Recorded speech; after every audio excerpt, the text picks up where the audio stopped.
Hi, how are you? Running for office. Go ahead. Okay. Good evening, everyone. Welcome to the regular meeting of the Bedford Township Board of Zoning Appeals for December 3rd. I'd like to call the meeting to order and have each one of us, all the members and representatives, introduce themselves, starting with Jake. Jake Lake. Rick Steiner. Potter. George Welling. Tom Zebeck. Jody Rector. Dennis Kohler. Phil Goldsmith, the Township Attorney. Karen Kincaid, Planning and Zoning. Thank you. And let's begin with standing and the Pledge of Allegiance. I pledge allegiance to the flag of the United States of America and to the republic for which it stands, one nation, under God, indivisible, with liberty and justice for all. Okay, thank you. Karen, could you please call the roll? Mr. Zebeck. Here. Mr. Welling. Here. Mr. Steiner. Aye. Mr. Lake. Here. Mr. Potter. Here. All present. Thank you. Hopefully, all the members have had a chance to look at the, we got a meeting schedule for next year. I was going to, okay. Can I have a motion to approve the meeting schedule? No, you've got to do number 4 yet, Mr. Potter. I'm supposed to approve the agenda. Approval of the agenda. I already had an X next to that. I'll make Okay, a may I motion- have a motion to approve tonight's agenda? I'll make a motion to approve the agenda as submitted. Thank you. I will second that. All in favor? Aye. Aye. Okay. Next, how about a motion to approve the meeting schedule for next year? I make a motion, we approve the meeting schedule for next year. I'll second that. Thank you. All in favor? Aye. Okay, motion carried. And next, the meeting minutes for last month, November 5th. Could I have a motion to approve those minutes? Motion to approve the minutes of the November 5th, 2018 Board BZA meeting. I'll support. Support. Go ahead, Okay. Jake. All in favor? Aye. Thank you. Jake. Motion carried. Next item on the agenda is new business. And the first item is the public hearing regarding the appeal of Brian and Rachel Root. May I have a motion to open the public hearing, please? I move we open the public hearing regarding the property on 1212 Twin Lakes Drive. I'll support. Okay, all in favor? Aye. Aye. Okay, motion carried. Karen, would you like to read the analysis that was prepared? Sure. Again, the applicants are Brian and Rachel Root, 1212 Twin Lakes Drive, .297 acres, R2B, single-family residential, master plan for suburban residential.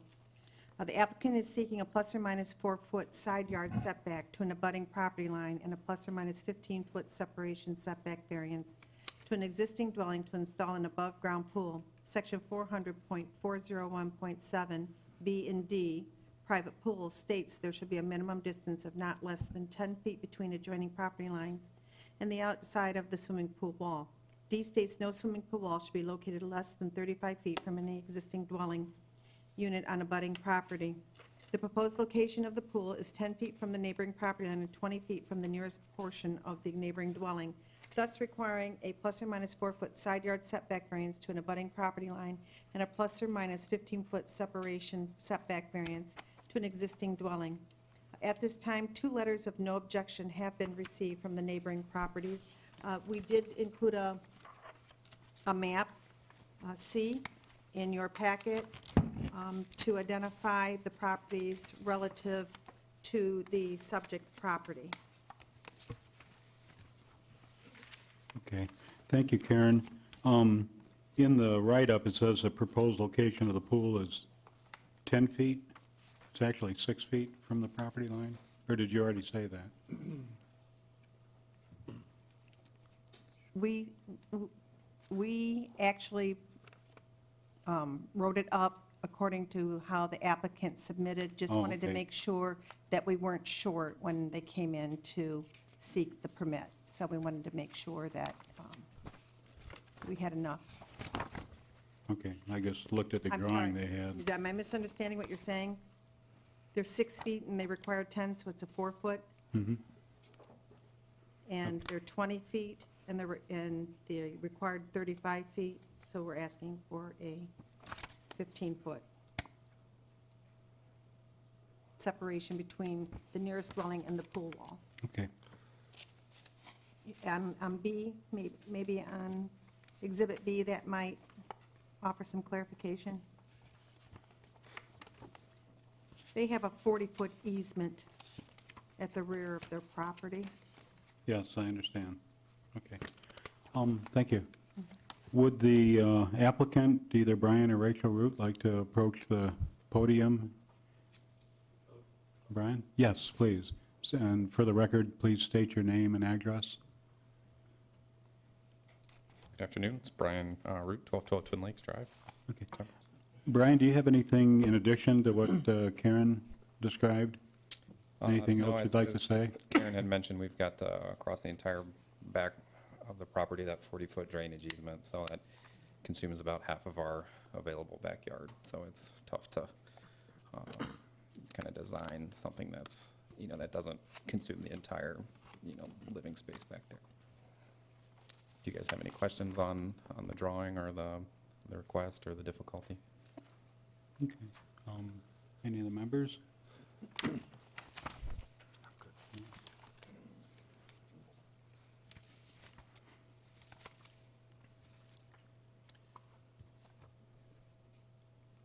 Mr. Potter? Yes. I do have a question. So that easement is 40 foot from the rear property line. That's correct. And I know it may not fit into the plan of your patio, but why wouldn't turning the pool the opposite direction and you wouldn't need a variance whatsoever? And going lengthwise. We entertained that in keeping with the variances that would leave really no other room for an accessory building that we were perhaps going to pursue. Excuse me, is this Yep. mic on? Sounds, I feel like I'm, Could you pull it Echoing. closer to your mouth, Yeah. please? Thank you. any better? Yes? Okay, so, yeah. No. So if we did go that kind of lengthwise, by the patio there, there's no good place to maybe put an accessory building that we're looking at in the future without maintaining, we would need a variance on that building then in the future to kind of maintain the, the zoning. And what kind of accessory building are you talking about? We're looking at potentially maybe like a 200 square foot, building in the future. I guess the only issue I struggle with there is because you would be creating your own hardship. Yes. The property itself lends itself today to put a pool in crossways on the property instead of front to rear. Okay. That's all, Mr. Potter. That's all. Okay, thank you. So you indicated that turning the pool in a different direction to go lengthwise instead of heightwise, turning it 90 degrees is not something you'd like to do. What happens if you, instead of being 6 foot from the property line, you moved it over to 10 feet? You might have to cut into the patio a little bit, but Yeah. you could meet the requirements doing that. I think at that point, I believe when we looked at that, we would still be, we would not be 35 feet from the neighboring house at that point. So we would still need a variance in that respect. No, but you'd take care of one of the issues. Or, I guess my other question was, how about a smaller pool? Unfortunately, the one we're looking at is like a fiberglass pool and is just the one size. So we would have to completely redo the size of pool or the style of pool, I guess, that we were looking at. So, I mean, yeah. I mean, we could, it sounds like we could put a small pool in, but again, that's not, with what we'd like to do with our property, that easement is really restricting, what we would really like to construct on the property. Okay, thank you. Did anybody go out and take a look by chance of kind of how that looks, or, I don't know if, No, I did not. okay. No. George? I guess I'm thinking along the lines that Rick did of just that 9-degree angle, move it one way or the other. And if you have an accessory building that you want to talk about, I think I'd be more inclined to vote that in, to be honest with you. Okay.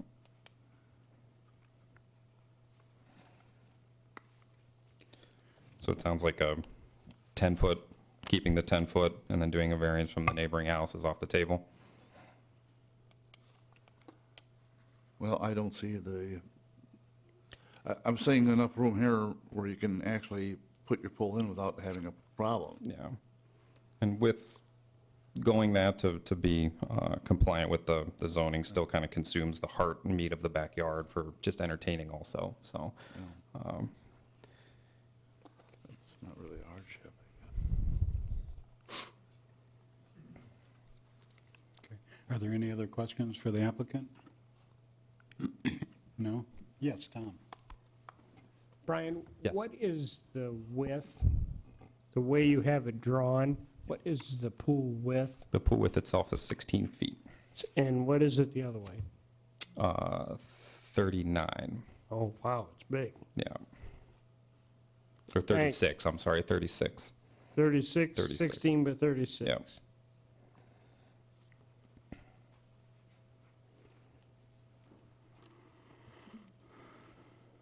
Okay.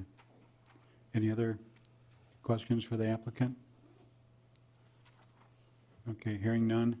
Are there any comments from the floor, from neighbors or interested parties? Okay, seeing none. I move we Entertain a close the- motion to close the public hearing. I move we close the public hearing. Second? Okay, all in favor? Aye. Aye. Okay, Aye. thank you.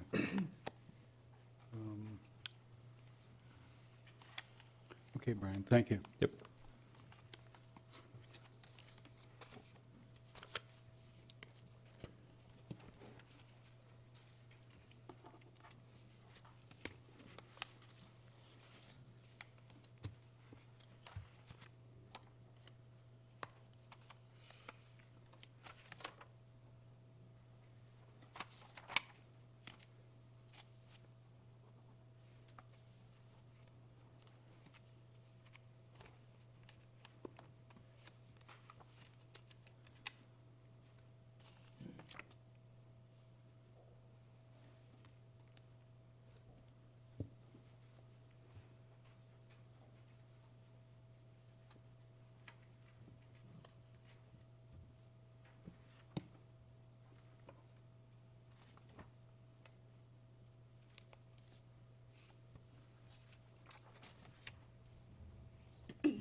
Any, excuse me, any questions or comments from the board?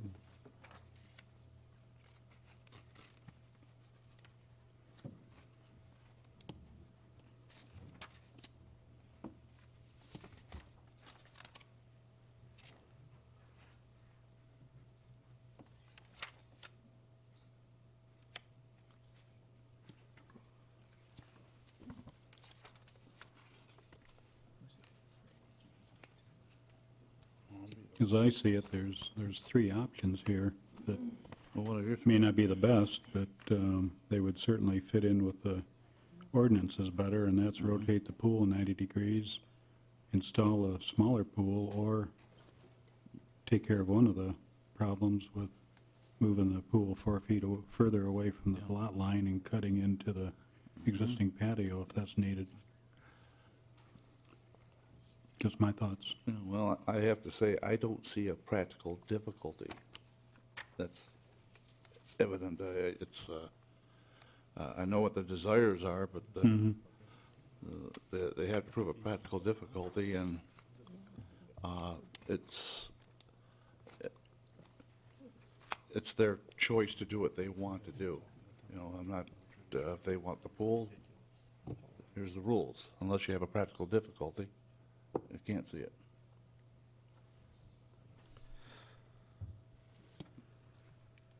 Sorry, Tom, I'm sorry. I have a question for Karen. Yes. Karen,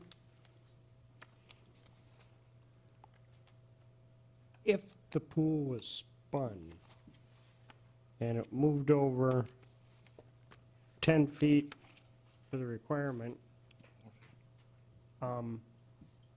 which would make this 4-foot variance go away there, and it moved, obviously, 10 feet to the right, by counting the squares, I come up with approximately 34 feet remaining across the width of the backyard. My question is this: if he wanted to, down the road, put a 200 square foot storage building up, say a 10 by 20, that's 200, what would the setback be from the property line? Would it be 10? 5 feet. 5 5 feet? feet from the property line, and we have to remember that he cannot locate the accessory structure in that 40-foot easement.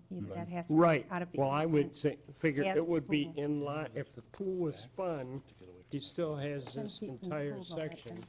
7 feet from the pool, 7 feet from the pool, 5 5 feet, from the property line, so including the that's overhang. 22, Say, and he's got 34 approximately. That gives him about 12 20, feet 30. of space on either side if the building was 10 feet wide and 20 feet deep. 5 feet. It would also, by spinning the pool, pull it off the easement somewhat. That's Still a have 26 drainage feet. easement, correct? Okay, if they went like this. It is a drainage easement to the Monroe County Drain Commission, I Between see. The end of the pool and the 5-foot setback. That was which my- is pretty substantial, And 40 be feet. away from the, That's a big one, It's very substantial. yes. you know. Thanks.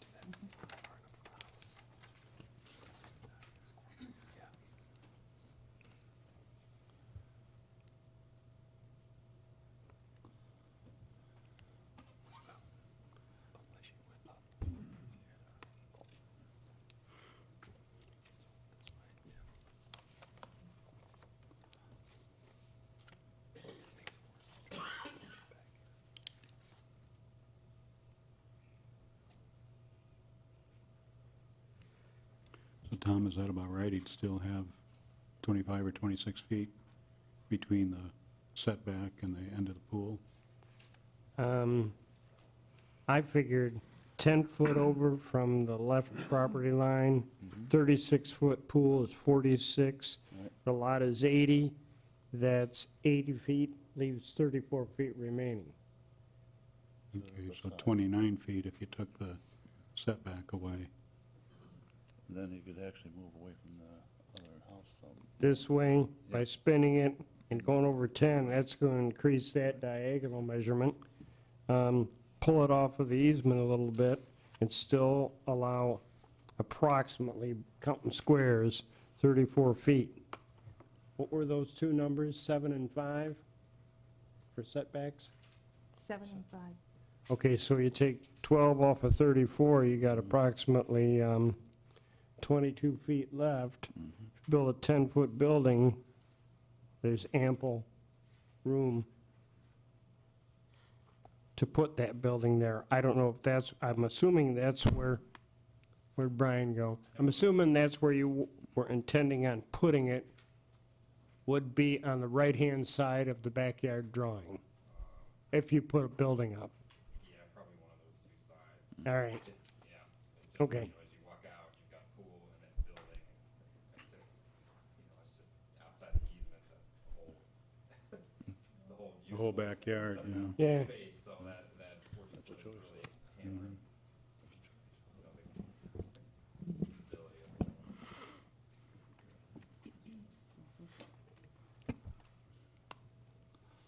I'll make It sounds one. like you guys are really talking about turning it if you're willing to keep it that length away Do you have him speak to the podium? If you're going to speak, you have to go up to the podium, please. Well, no, but, go ahead. Yeah. No, it doesn't get broadcast. Just commenting that, it sounds like we're really focused on turning that, and if you guys would, entertain, additional restrictions, but keeping it lengthways, that would really help us get the most out of our property. So we'd appreciate any consideration.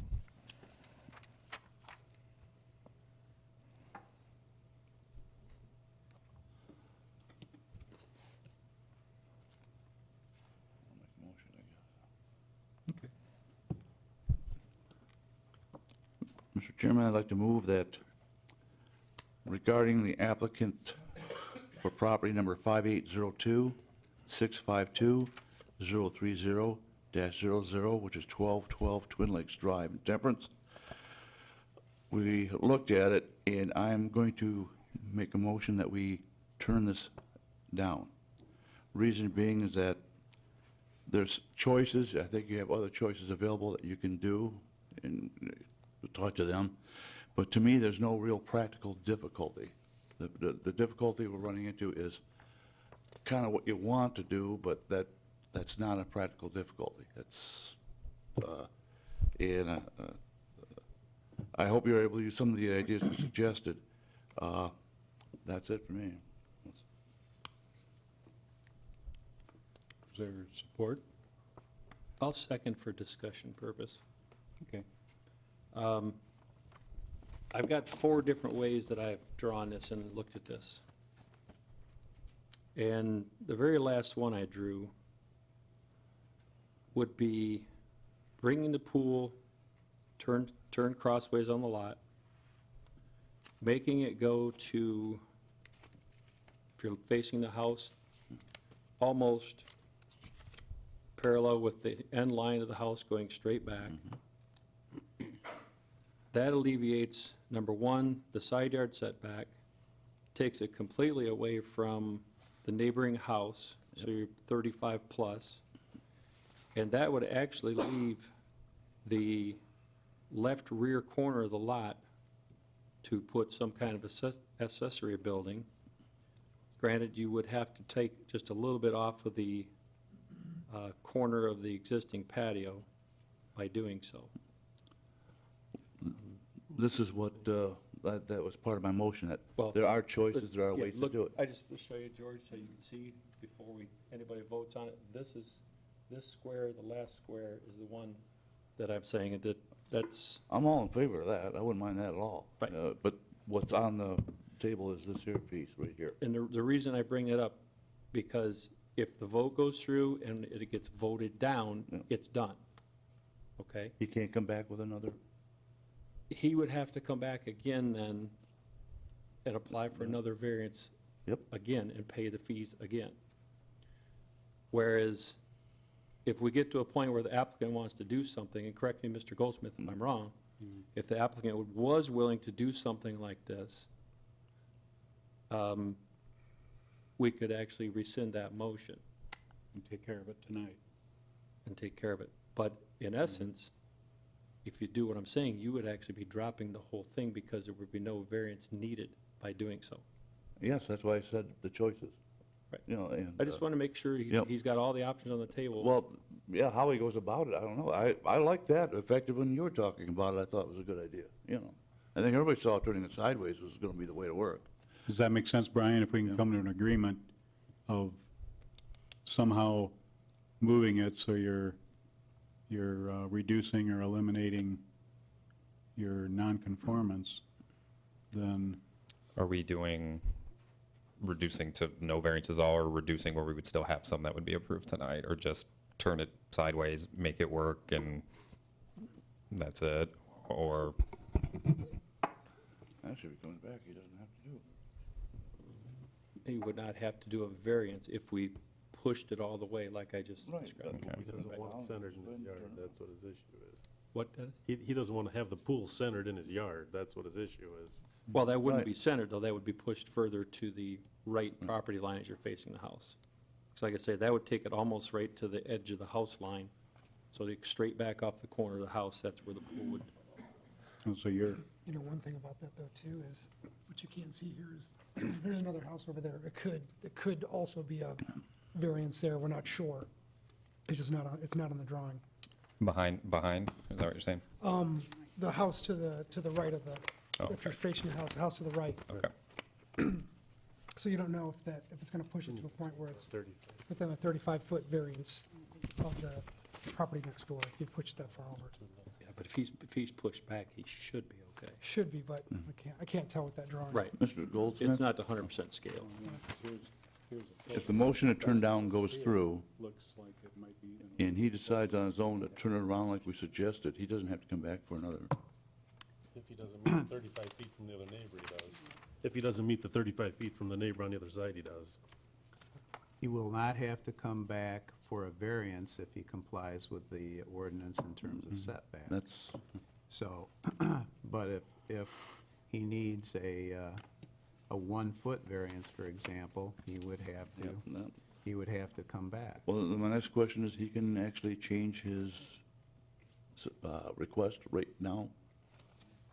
He's already kind of said that. He said he could I think he kind of said that he could handle a 10-foot, but then still give him a variance on the 35-foot from the adjacent neighbor's house. I think is what he suggested, Yeah. kind of, Our- at the beginning. Yeah. Our preference, you know, if we took away the easement, our preference would be to keep it lengthwise, and we would be 10 foot off, and then just push it back into where that easement was to be 35 feet off the neighbor's house. So then that, you know, that easement being there is causing us to push it closer to everything.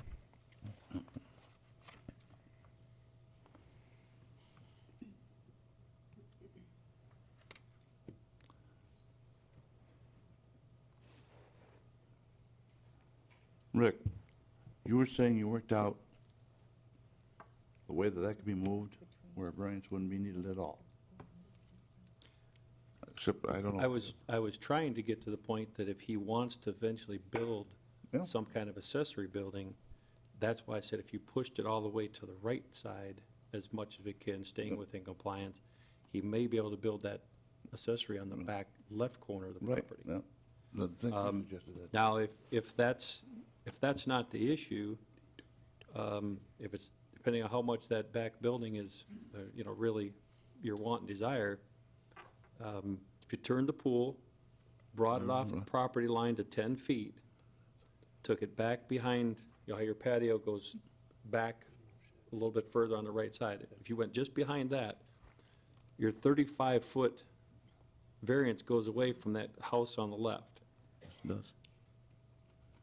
So, but you would be limited to your size of your building. You might get a shed style in there then, and don't think that's what you want. That's correct.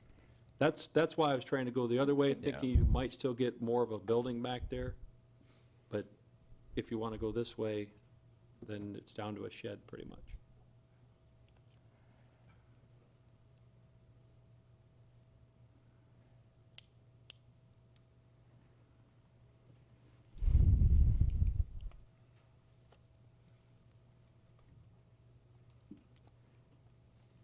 Well, call the question. Mr. Well, Oh, go ahead.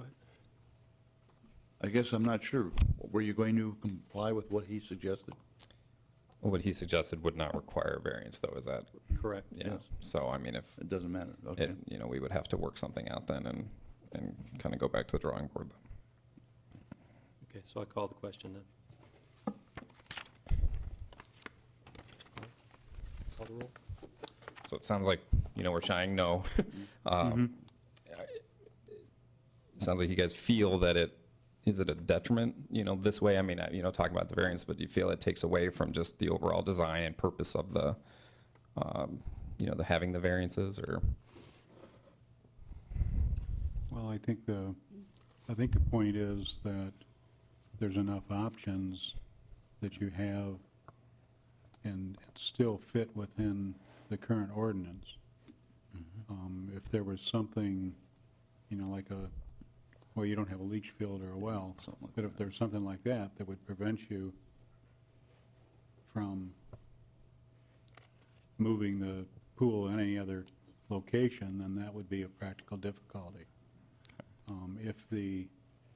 If you happen to have an easement that encroached enough to only allow you a certain location, then that could be a practical difficulty. But we don't, it sounds like we don't, the majority, that we don't see that Yeah. you have one. It's just our attempt to maximize our small little lot there, Yeah, we understand. so. It's time to call the roll.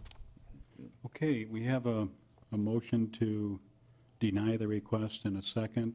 Karen, would you like to call the roll? Mr. Welling? Aye. Mr. Steiner? Aye. Mr. Lake? Aye. Mr. Zebeck? Aye. Mr. Potter? Aye. Motion carried. Thank you, gentlemen.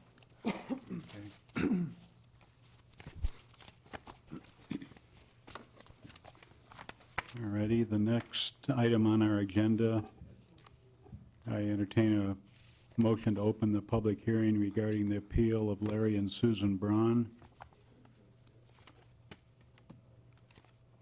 Make a motion, we open the public hearing regarding the appeal of Larry and Susan Braun on Second. 7495 Tallgrass Drive. I'll second. Okay, we have a motion and a second. All in favor? Aye. Motion carried. Karen, could you please read for us the analysis that's been prepared? Yes. Again, the applicant, Larry and Susan Braun, 7495 Tallgrass Drive, .248 acre, R3, single-family residential zoned. The applicant is seeking a plus or minus 5-foot side yard setback to an abutting property line and a plus or minus 20-foot separation setback variance to an existing dwelling unit on an abutting property to install a pool. Section 400.401.7 B and D, private pool, states there should be a minimum distance of not less than 10 feet between adjoining property lines and the outside swimming pool wall. D states no swimming pool wall should be located less than 35 feet from any existing dwelling unit on abutting property. The proposed location of the pool is plus or minus 8 feet from the neighboring property line and plus or minus 18 feet from the nearest portion of the neighboring dwelling, thus requiring a plus or minus 5-foot side yard setback variance to an abutting property line and a plus or minus 20 separation setback variance to an existing dwelling. At this time, 3 letters of no objection have been received from the neighboring properties. Okay, thank you. Would Larry or Susan Braun approach the podium? And please state your name and address, please, for the record. Larry Braun, 7495 Tallgrass, Temperance. Hi, do you have anything to add in addition to what Karen had indicated? Not at this time, only if you have any questions. Okay, thank you. Thank you. Do any of the applicants have, or board members have a question? First question is, I hear a variance request, but I'm not sure the particulars of, the size of the pool, what are we looking to build, and why we really need the variances. Should be all, okay. So, Sort of hidden. I did not see that. Okay, I see the pool size now. Okay. All right. 36 by Next question. 22, is that the, okay. It's off this drawing. It's kind of hard to read, but it looks like Oh, okay, I thought Yep. 22. that's not the shape of the pool. Is it a rectangular No, it's shape, or it's a, semi-type kidney shape with, it's got Okay. an extra little curve in it as well.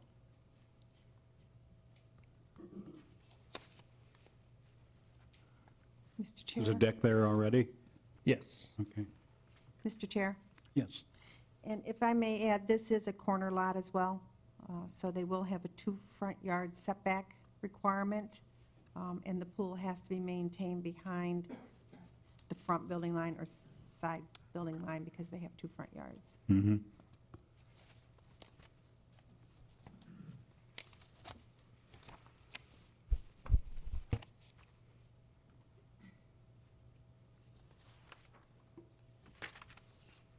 Any other questions for the applicant? Not me, I'm just trying to see if there's something we can do, yeah.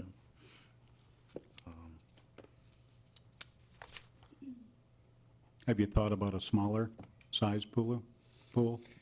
Well, you can see we have a small backyard, so that size pool seemed to be a perfect shape for that, perfect size for that size backyard.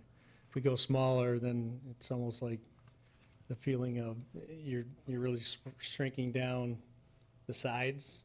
And in talking with the pool installer, they basically had said, well, if you go down a foot or two in width, he says you really kind of feel like you're squeezed into a pool, and it just seemed to be a very comfortable size in those regards to fit into our backyard. And I don't know if you saw the letters, though. Our two neighbors have absolutely no problems with Right. the variance. And the only way to reach that 35-foot from the one neighbor, we'd have to tear out our deck and landscaping. We just redid all that in the last year and a half. A lot of money. What is the distance between the pool and your house? I believe it's about 24 feet.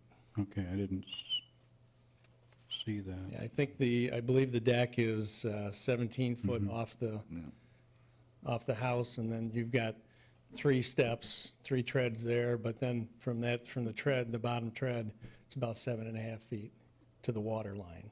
Okay.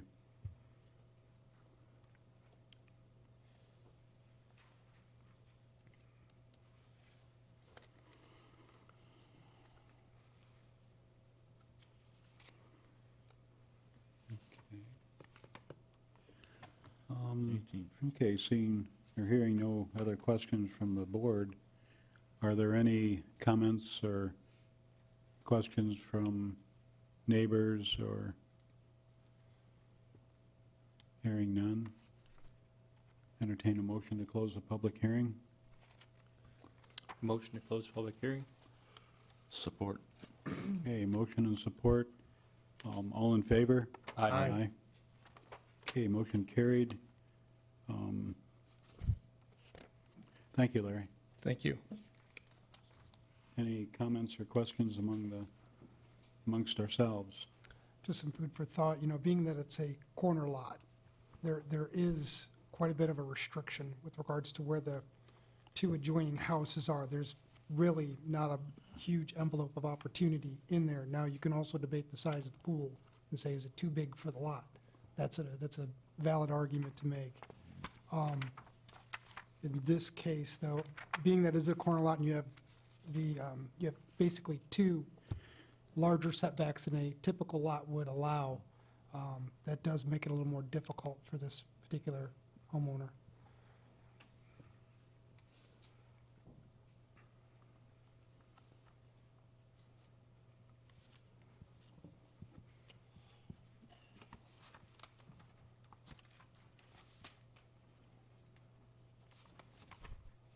Yeah, I'm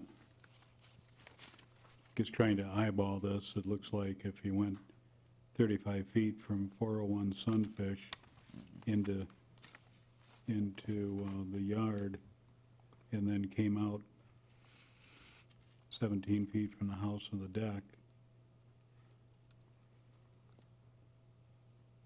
you'd end up with, I don't know, maybe 15 feet, somewhere 15, maybe 20, but not a whole lot. Oh, wait a minute, here's 50, it's 51 and a half feet from that step to the lot line. The step from the deck? Well, Oh, there. Back of the house to the, yeah. Well, if it's 22 feet, so it leaves 22 feet from 51, it leaves 29, 14 feet each. 25, that's 25 and 17. Shoot, yeah. So there's 25 feet of the property from the lot line back is the setback required, and 17 feet out from the house is the deck. So 26, you got 9 feet left, unless my math is really messed up. We got 51, So 22. that's a good point, Kate.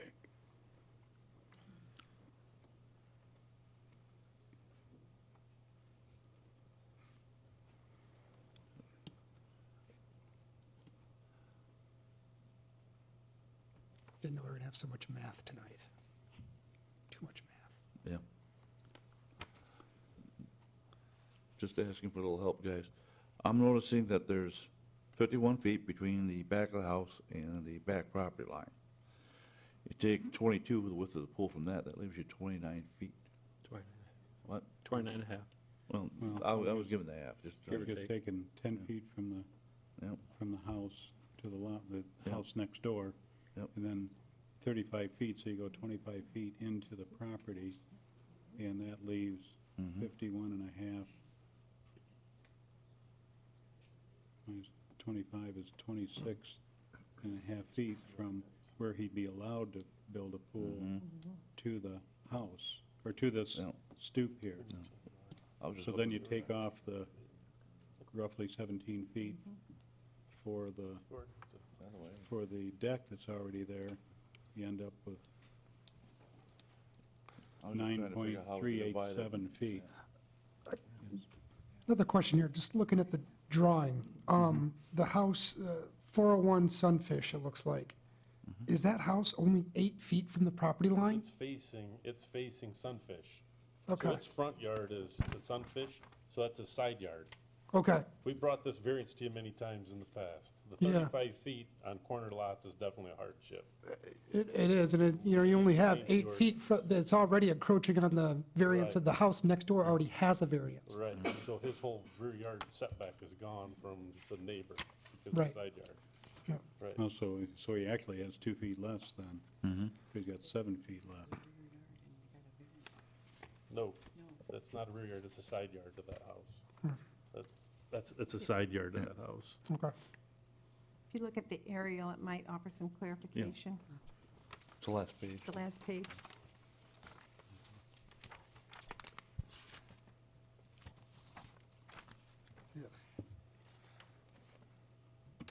It's a tight lot. These corner lots are a pain. I'll never buy one.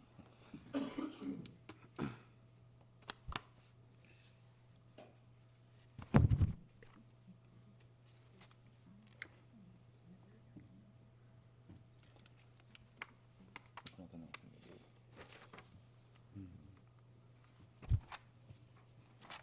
I didn't realize that. Yeah.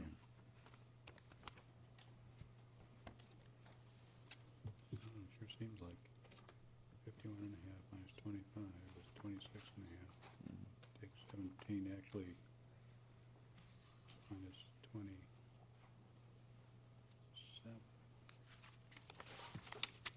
What's 27? Well, there's a 35-foot setback from 401 Sunfish. I was using- There's only 8 feet between here. I thought it was 10, so there's only 8.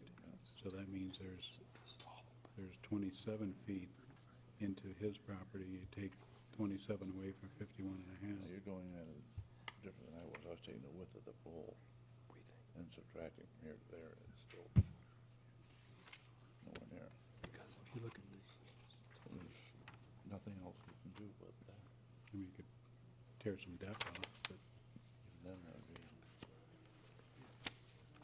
He's on some fish land here. that wouldn't do it either. That No, wouldn't be enough. it won't. There's no other. Feet here. I don't know. I didn't think about that before when I was looking at it. I wonder what that is. Is that like a play area? Because it doesn't appear on the drawing as a building. Yeah, exactly. Board members, are there any other questions or?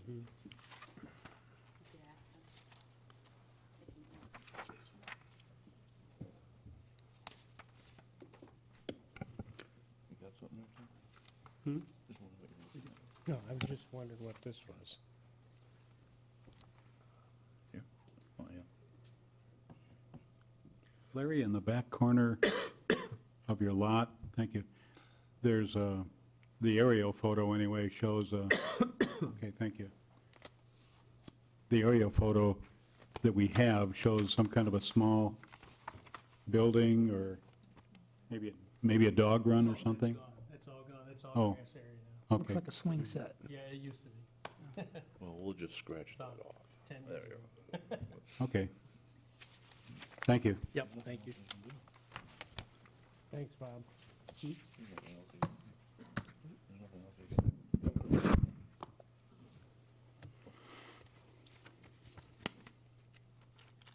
Look at these distances. Yeah. That should have been the original. Jody said that 8 foot.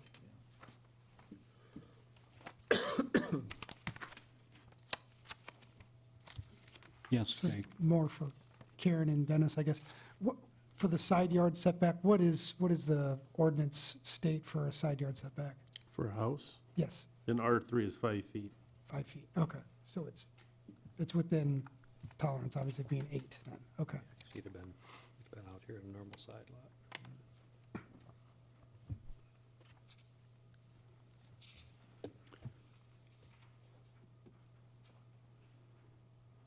Well, if we're ready, I'd entertain a motion.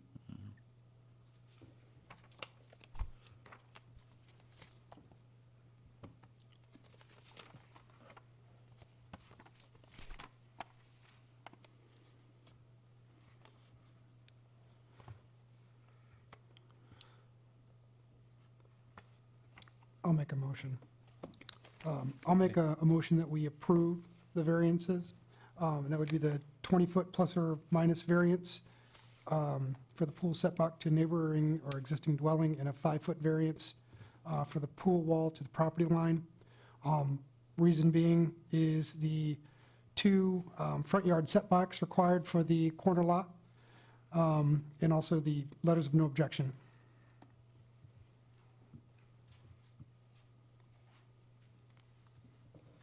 The corner lot setbacks would be the practical difficulty? Correct, yes. Okay. Because he's got 2 front yards. I'll second that. Okay, we have a motion and second. Any discussion? Seeing none, Karen, could you call the roll, please? Mr. Lake? Yes. Mr. Welling? Aye. Mr. Zebeck? Aye. Mr. Steiner? Aye. Mr. Potter? Aye. Motion carried. Okay. All right, thank you. Okay, the next item on our agenda is, I'd entertain a motion to open the public hearing regarding the appeal of William and Karen Albring. Motion to open the public hearing for 623 East Samaria Road, Temperance, Michigan. Support. Okay, we have a motion and a support. All in favor? Aye. Okay, motion carried. Let's see, who's, William Albert. yeah, would Mr. Albring care to, or Representative? Kristen? Okay. That's right, your name was on there. Yep, I'm sorry. I'm Kristen Brown at 792 West Dean, and you should have paperwork for me to speak upon William's behalf. He's out of town on business. I'm also his daughter. I saw that in there, I'm sorry. That's okay. Do you have anything, wait a minute, did I ever ask you? No. I'm sorry. It's a good thing I'm not senile or anything. Could you hang on for a minute? Would you like me to sit back down? No, you can Okay. stand there, it's up to you. Karen, could you please read the analysis? Sure. Again, the applicant is William Albring, 623 East Samaria Road. The acreage, 35.5 plus or minus acres, agriculturally zoned. The existing parcel consists of approximately 35.5 acres with 690 feet of frontage on Samaria Road. The applicant is seeking to split the 35.5 acre parcel into 2 parcels in an agricultural zoning district per section 400-1800 Schedule of Regulations. A minimum of 5 acres and 330 feet of frontage is required. The applicant has submitted a letter stating one resulting parcel with the existing home will have 260 feet of frontage on Samira Road with 25.5 plus or minus acres, and parcel B will have 675 feet of frontage on Samira Road with 10 plus or minus acres, which will maintain the existing greenhouse structures within the front yard. Per section 400.1903, accessory buildings. Accessory buildings shall not be erected in any minimum side yard setback nor in any front yard setback, and the minimum setback from side and rear property lines with more than 5 acres is 35 feet, with an unlimited amount of square footage and unlimited number of buildings. It is also stated that no accessory building in any zoning district can be placed on a vacant parcel or lot. Thus, a 70-foot frontage variance is required on parcel A, a 20-foot setback variance from side property line, and a variance to allow existing accessory buildings to maintain and remain in the front yard, all conditioned upon a building permit be submitted and approved for a new dwelling on parcel B. The applicant has shown the proposed layout of each of the parcels and stated in his letter he and his wife have operated K&B plants for 40 years and are looking to retire soon. However, to allow the transition of the business to the next generation, they are seeking to split the 10 acres with the existing greenhouses for their daughter, Kristen Braun, to build a home and continue the family business. Should the variance request be granted, the variances required are a 70-foot frontage variance for parcel A, parcel B, a 20-foot setback variance from side property line, and a variance to allow existing accessory buildings to remain in the front yard. At this time, no letters or calls of objection have been received. However, the applicant has supplied the planning department with 2 letters of no objection, and again, a map was included in the, in your packet. Also, there is a ditch that runs through the property, and the structures are actually in existence in front of that drain or between the drain and the road. So when you take a look at the property, they're proposing, and if you take a look at B, the future home back behind the existing structures. So when they split that off, the structures would remain as they are in existence, and the home would be behind.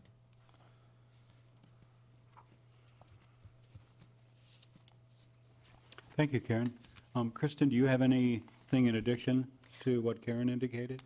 No, she covered all of the items that we were requesting. I know it is 3 different variances, so if you have specific questions about the different ones, I will definitely answer whatever I can.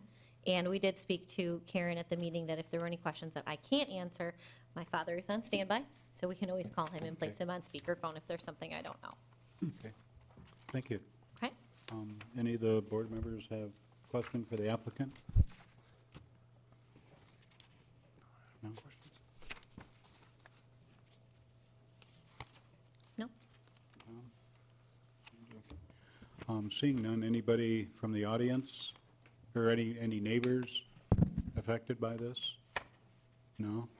There's 2 neighbors to those parcels, and they were the ones that provided the letters. That's correct, So- yes, thank you.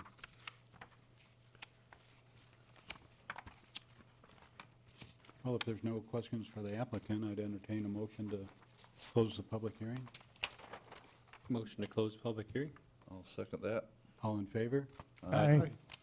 Okay, motion carried. Thank you.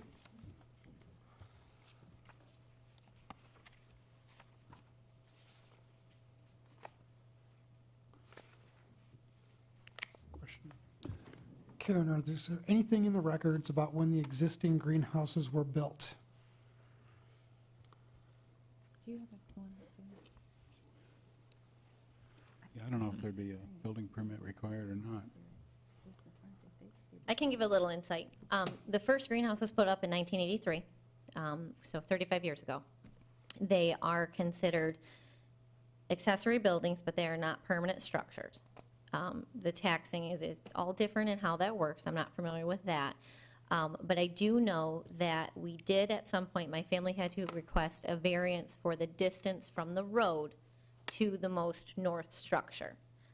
That has been, and it is the records at some point. So if you see that the existing auxiliary structures, and these are approximate dimensions. This is walked off and tape measured as best we could. The most north edge of the business is approximately 60 foot from the front property line. And that line has been maintained. Anytime any structures have been added, it has not become further north in that. But I do know that when those were created, there was a variance that was approved and is on record sometime in the past 35 years. And the variance request is that due to the drainage ditch running through the property? No, it was not due to the roof drain, which is what you see is to the south of those auxiliary structures. That was, the setback was reached for the distance from the center, the road and the ditch, from it being too close. And then it was based on, I'm Yeah, sorry. but the it was- placement of that barn was because you couldn't go back. Farther. Oh, the placement of the Yeah. greenhouse, yes, I'm sorry. I was just saying Okay. that the variance requested was due to the road setback, but it was a hardship due to the root drain. Yes, Okay. I'm sorry. Thank I you. misunderstood your question. No problem.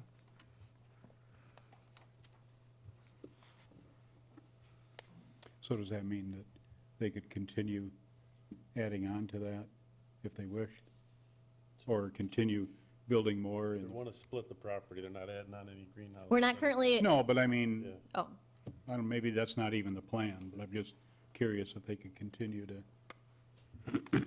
it could be a future plan, but he's right, that's not what we're requesting. You know, we're not, we're hoping to not have to move any of those auxiliary structures. No, I'm not saying move, I'm thinking adding on, but Dennis is right, that's not Correct. part of the application right now.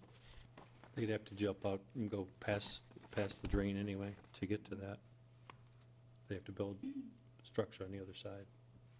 They'd have to go over here because they're right up to that drain right now.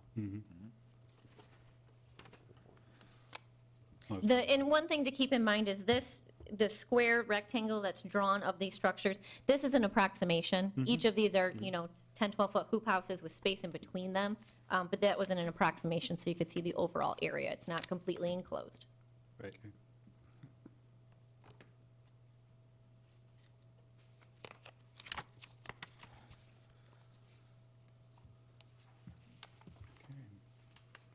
Thank you.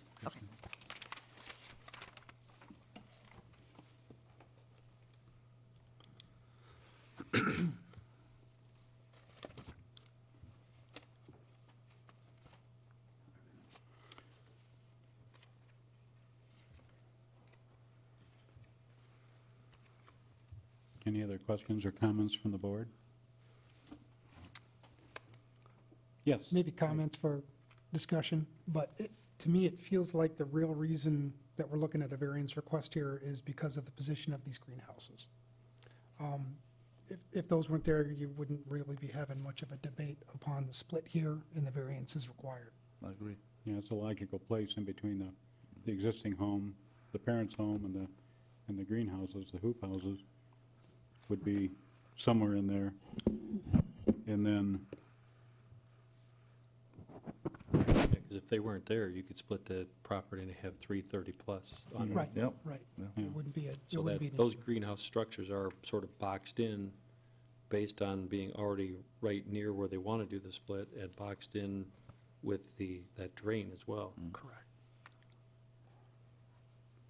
but I mean, even though it says non-permanent, they're not really movable. No, Right. I mean, no. Great deal of work, but, yeah. not cemented foundation.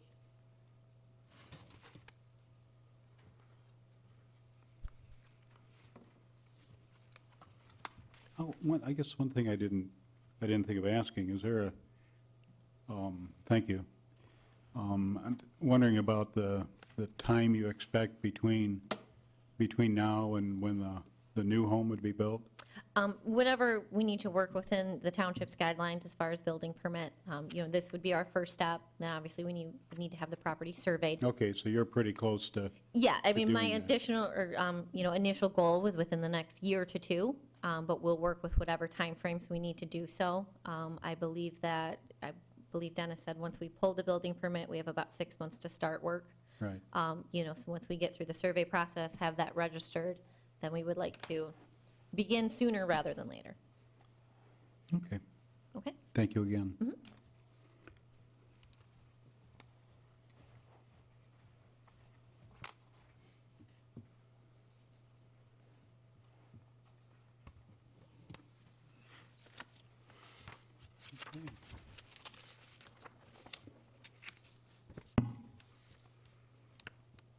Well, someone's ready. I entertain a motion on this variance request.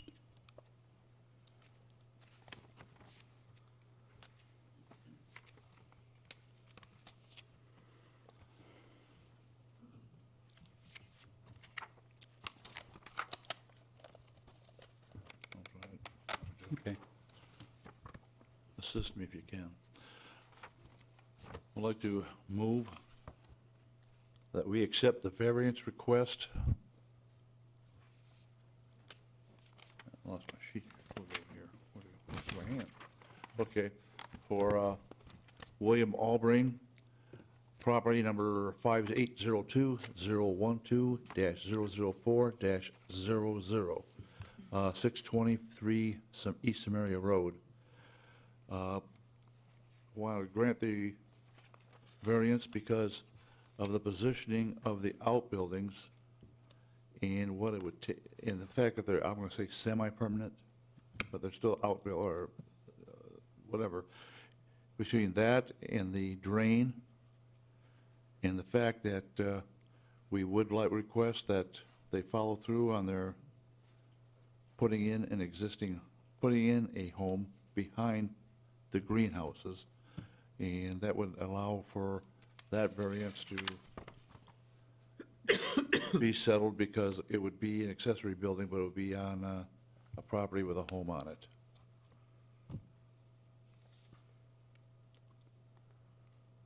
Anybody else? Is there support? I'll support with a couple of items added. So just want to make sure we call out the subject parcels. There's two parcels. There's a parcel A and a parcel B. Go ahead. Parcel A is a 70-foot plus or minus frontage variance. Parcel B would be a 20 plus or minus side property line setback variance. Also, a variance on parcel B would be allowing existing accessory buildings to remain in front yard contingent upon building permit submitted and approval for new dwelling in parcel B. I accept the friendly amendments. Thank you.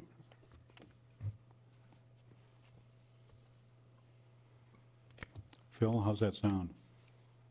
You covered it. It's a team here. Do we need any, I'm assuming we do not need a timeline between now and when the building permit's pulled or anything like that. Well, the variance, they'd have to split the property within 6 months of the approval of the minutes of this meeting. Oh, okay, And all then they right, so would there is a have to- timeline that starts, Then she could apply for a permit, and then she'd have to start her home within 6 months of the permit. okay, all right, so that's covered then.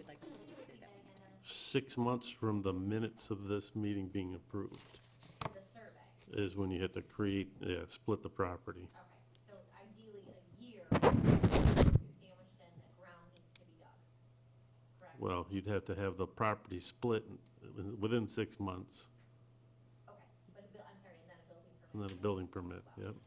The most critical part is to have the survey done, have a deed prepared and recorded at the Register of Deeds office that evidences the split within 6 months of these meeting minutes being approved.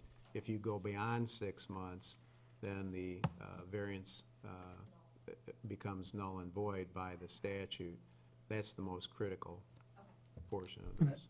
And notice to Mr. Goldsmith, as he stated, it's approval of the meeting minutes from this meeting. So those meeting minutes, I use the word should be approved at January's meeting. Okay. If there is no January meeting based on no variances brought forward, they would not be approved until possibly the February meeting. Okay. So it just depends on when they get approved. So watch that for your timeline. If you're thinking you want to push this as much as you can, you may be able to push it a little further, but just be careful of that. Yeah, I just, minimums and making sure that we're within the guidelines, so like you said, we don't miss that 6-month window. Right. And have to do the process again. Right. Thank you, Rick. So we have a motion and we have a second. Okay, any discussion? Any further discussion? Okay, Karen, would you call the roll, please? Mr. Welling? Aye. Mr. Lake? Yes. Mr. Steiner? Aye. Mr. Zebeck? Aye. Mr. Potter? Aye. Motion carried. Okay.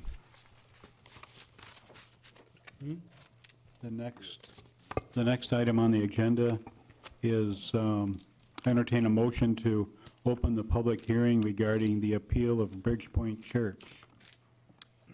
Motion to open the public hearing for Bridgepoint Church at 9875 Lewis Avenue, Temperance, Michigan, 48182. Support. Okay, we have a motion and a support. All in favor? Aye. Motion carried. Karen, would you please read the analysis provided? I will. Thank you. Again, the applicant is Bridgepoint Church, 14.66 acres, agriculturally zoned. The applicant is seeking a plus or minus 16-foot fence height variance. It is a 10-foot tall fence plus a 10-foot tall netting that will be installed on top of the fence, and a plus or minus 8-foot front yard setback variance to place dugouts within a front yard, and a variance regarding the illuminated scoreboard accessory structure on an agriculturally zoned parcel with a church use. In March 2017, the church that was constructed on site in 1969 was destroyed by fire and ultimately demoed. The ancillary ball field use was constructed around 1970 and had no damage as a result of the fire or emergency responder vehicle maneuverings on the site during the fire. While the engineered plan for the church rebuild has not yet been submitted for site plan approval, the planning department has met and spoken with the engineer architect for the proposed on several occasions, and they are nearing a submittal date. While church services have been held off-site until the church can be rebuilt, the baseball field has continued to be utilized. The applicant has indicated the field has been reconstructed and modernized from its well-used state, however, has not been relocated from its original location. Section 400.1912 fences states fences within a front yard shall not exceed 4 feet in height. While the fencing in the front yard is 10 feet in height, a 10-foot tall netting has been installed above the 10-foot tall fence for safety purposes along portions of the north and east fence line, and a portion of the fence along the southern ball field boundary is 12 feet in height and without netting. For height purposes, the netting has been included in the height calculation totaling 20 feet, thus requiring a 16-foot fence height variance. It should be noted the fencing does not encroach on the front yard setback requirement and has been installed in the same location as the recently removed shorter fence. Dugouts are proposed along the first and third baselines and are considered accessory structures to the ancillary use.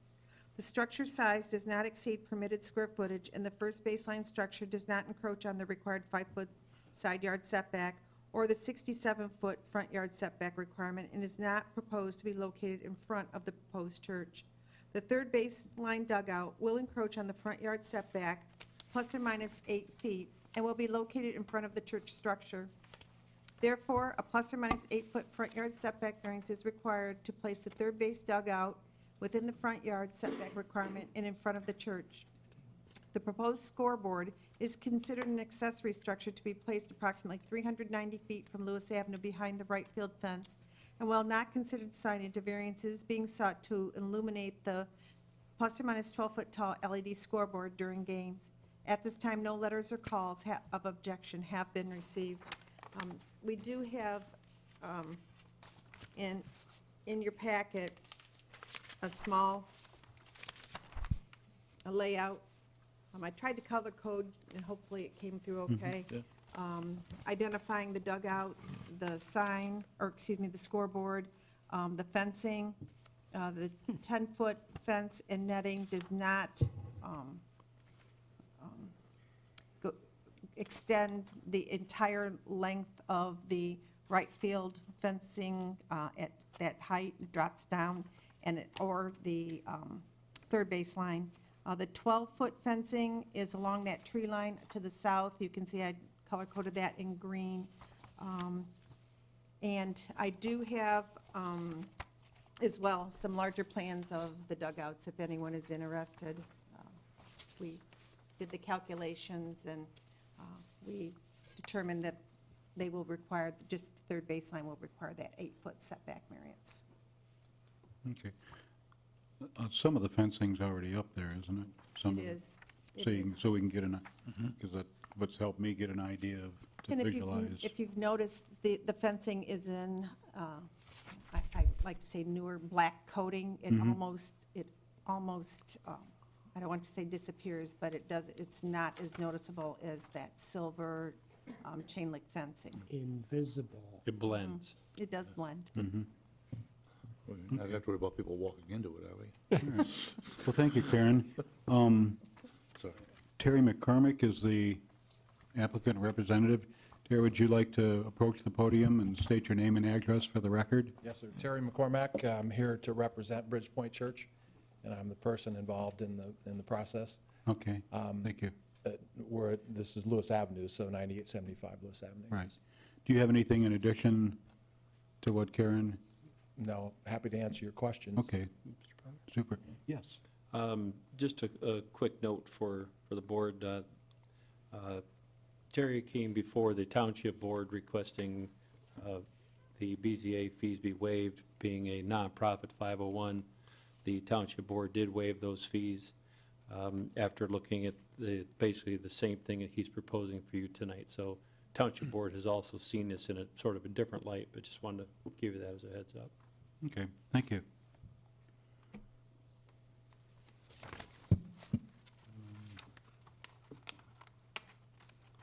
Do any of the board members have a question for the applicant?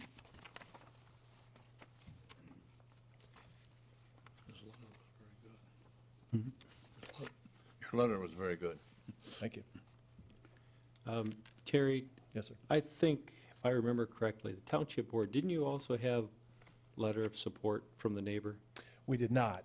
We tried to, his name's Mr. Wells, and we spoke with Mr. Wells in the very beginning to get his view on the history of the ballpark there as it relates to the height of the fence. The fence at our place at the time, run down, was 4.5 to 5 feet.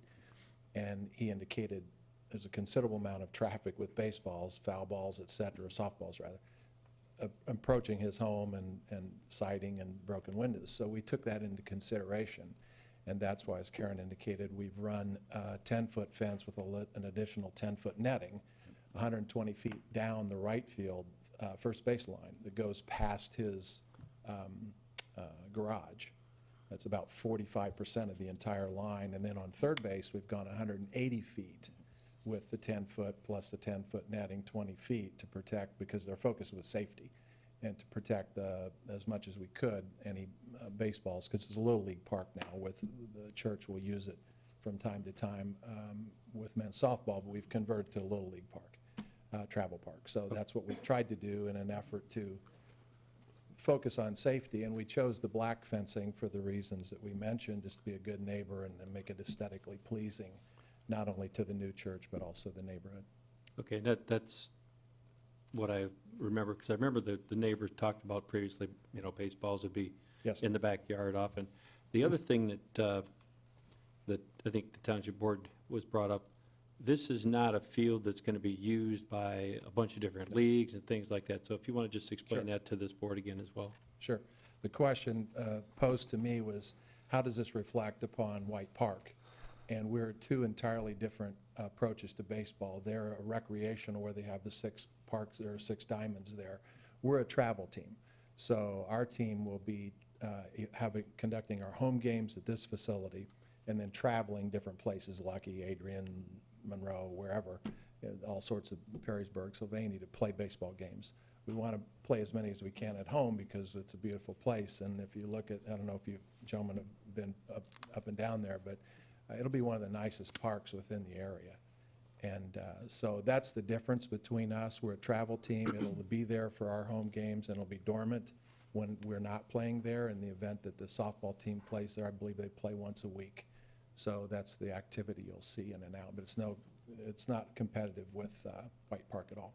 Okay, so you don't expect any more traffic there, any more game traffic there than what has been in the past? No, we'll play, no, the men's softball team played 1 game a week there. We'll be playing 2 games? Tuesdays and Fridays. I'm sorry, 2 games a week. We'll be playing at least 2 games a week there as well. Okay, So it'll be double if you think of it that way, a game an evening type of thing, yeah. okay, all righty.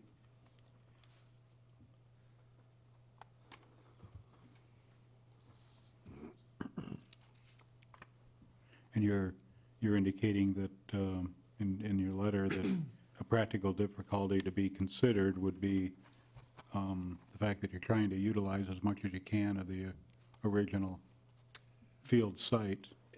Yes, sir. It was impossible for us to move the diamond because of where the old church was and the new church is going to be.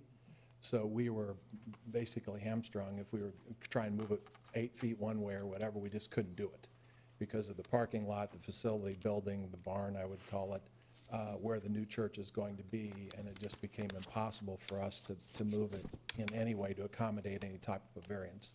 So that's why we could not. That's why I chose it to be a practical difficulty. Mr. Steiner, we did try and reach Mr. Wells about a half a dozen times to see if he would, we could raise him. Okay. Are there any other questions from the board for the applicant? Nope. Seeing none, are there any comments? Yes, from the... Yes, please. State your name and address for the record. Josh Swan, 10,008 Lewis Avenue. I live across the street and just a little bit up the road. I actually got the letter. What are the hours of operation going to be for the sign? Is it going to be like a half an hour past sunset? My concern is I don't want games going on late at night. I have 2 young girls, a 2-year-old and a 5-day-old. And are you also planning to illuminate the ball field at all for any nighttime play? That's the only questions I have. I have no problems at all with the fencing. I like the fencing. It looks better, it's safer. You don't got softballs launching across into the road as you're going up Lewis. So I have no problem with the fencing, and my concern is the hours of operation for the sign and the, are they planning to illuminate the whole field? That's it. That's all I got. Thank you. Could the applicant come back up? Thank you. Good questions. The answer to the first question is we play day games. During the summer, as you know, the light is still available at 8:30, 9 o'clock, but we have no lights there. We're not here to talk about any variance for lighting. So the scoreboard will be illuminated in a non, what do you call it, commercial way. We're not advertising anything on the scoreboard other than balls and strikes and runs and so forth.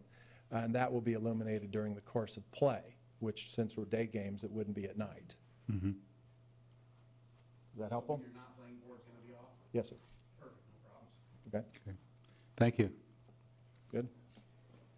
Any other comments, questions? All righty. Entertain a motion to, thank you, to close the public hearing. Motion to close public hearing? Support. Okay, all in favor? Aye. Okay, motion carried. Got a question. Yes. Okay. Really more for Karen and thinking about the planning commission here. Every time I hear LED and sign, it just brings back bad memories. I'm just wondering what we're doing here, even if we allow the variance for the LED sign, that doesn't approve the sign in any shape or form. I know there's got to be a lot of other pieces to go through for that. We had a discussion with our legal counsel, and this is not considered a sign. There is no advertising. It is LED. It's remotely controlled, actually, from the field when scoring. So there will be no advertising other than the numbers, balls, strikes. And we considered it an accessory structure, not signage. Okay, thanks. And I think it should be noted that the scoreboard is quite a distance from the road also. Approximately 390 feet.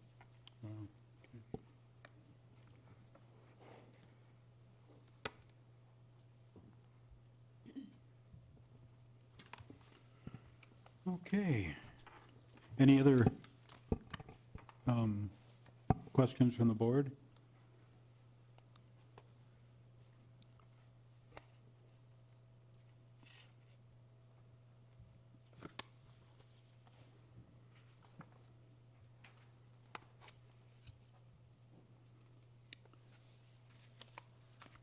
If not, I'd entertain a motion.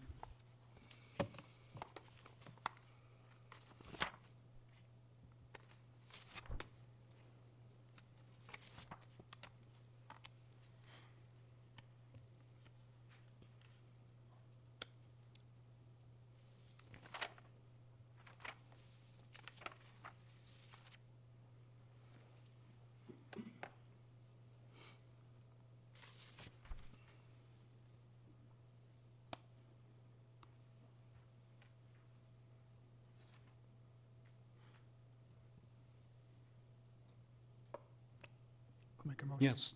Okay. I make a motion, we approve the 16-foot fence height variance and the 8-foot plus or minus front yard setback for dugouts in the illuminated scoreboard accessory structure. Practical difficulty being the current position of the baseball diamond. For the fence height, it would be safety reasons for spectators, neighbors, and also traffic on Moose Avenue.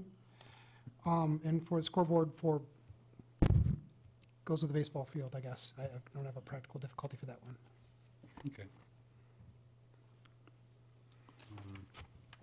I'll second that.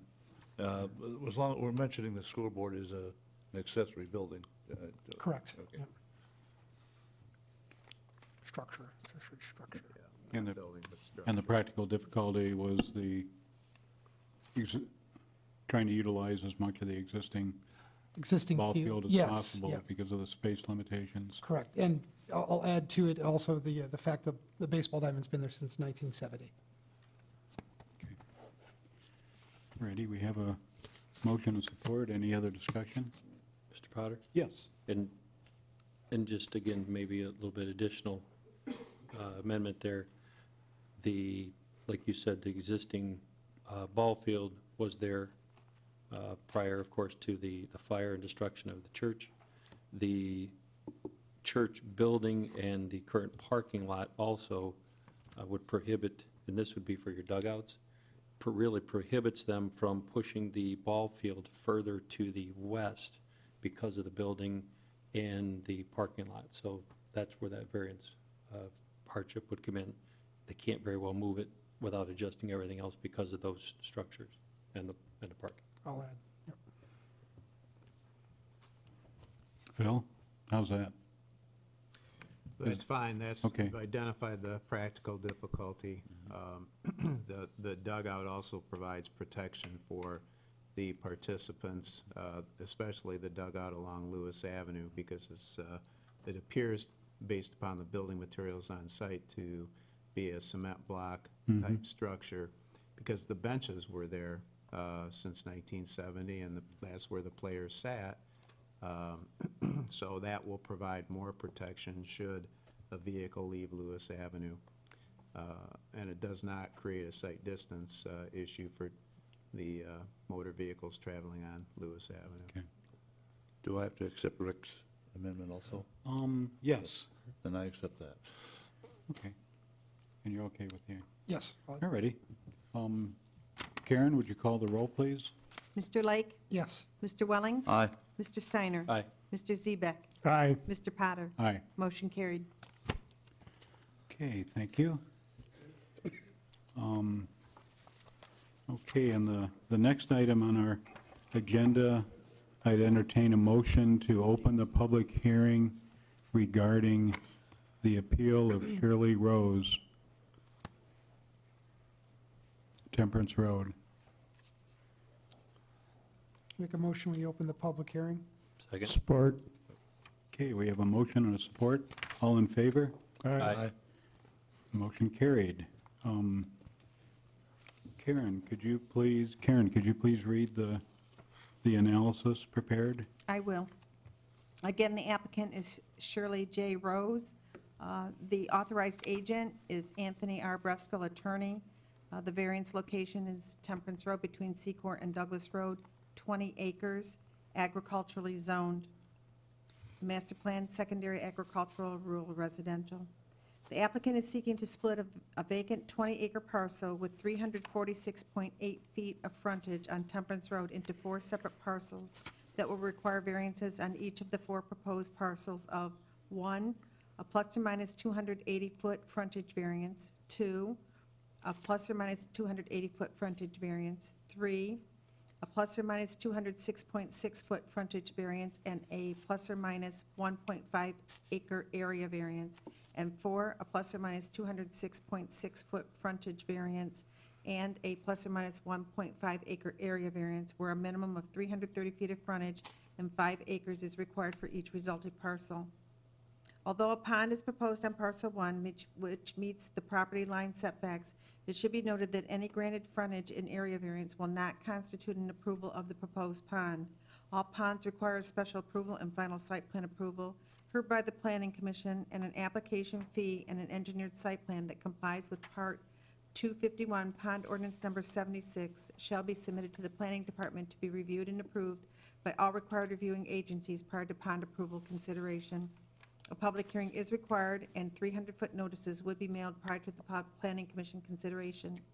The master plan designates this area as secondary agricultural rural residential with the intent to preserve rural character and provide transition between more intense agricultural uses and the urbanized areas of the township, such as small farms, hobby farms, and rural single-family residential development, with rural character and open spaces developed at a density of 1 dwelling per 2.5 acres.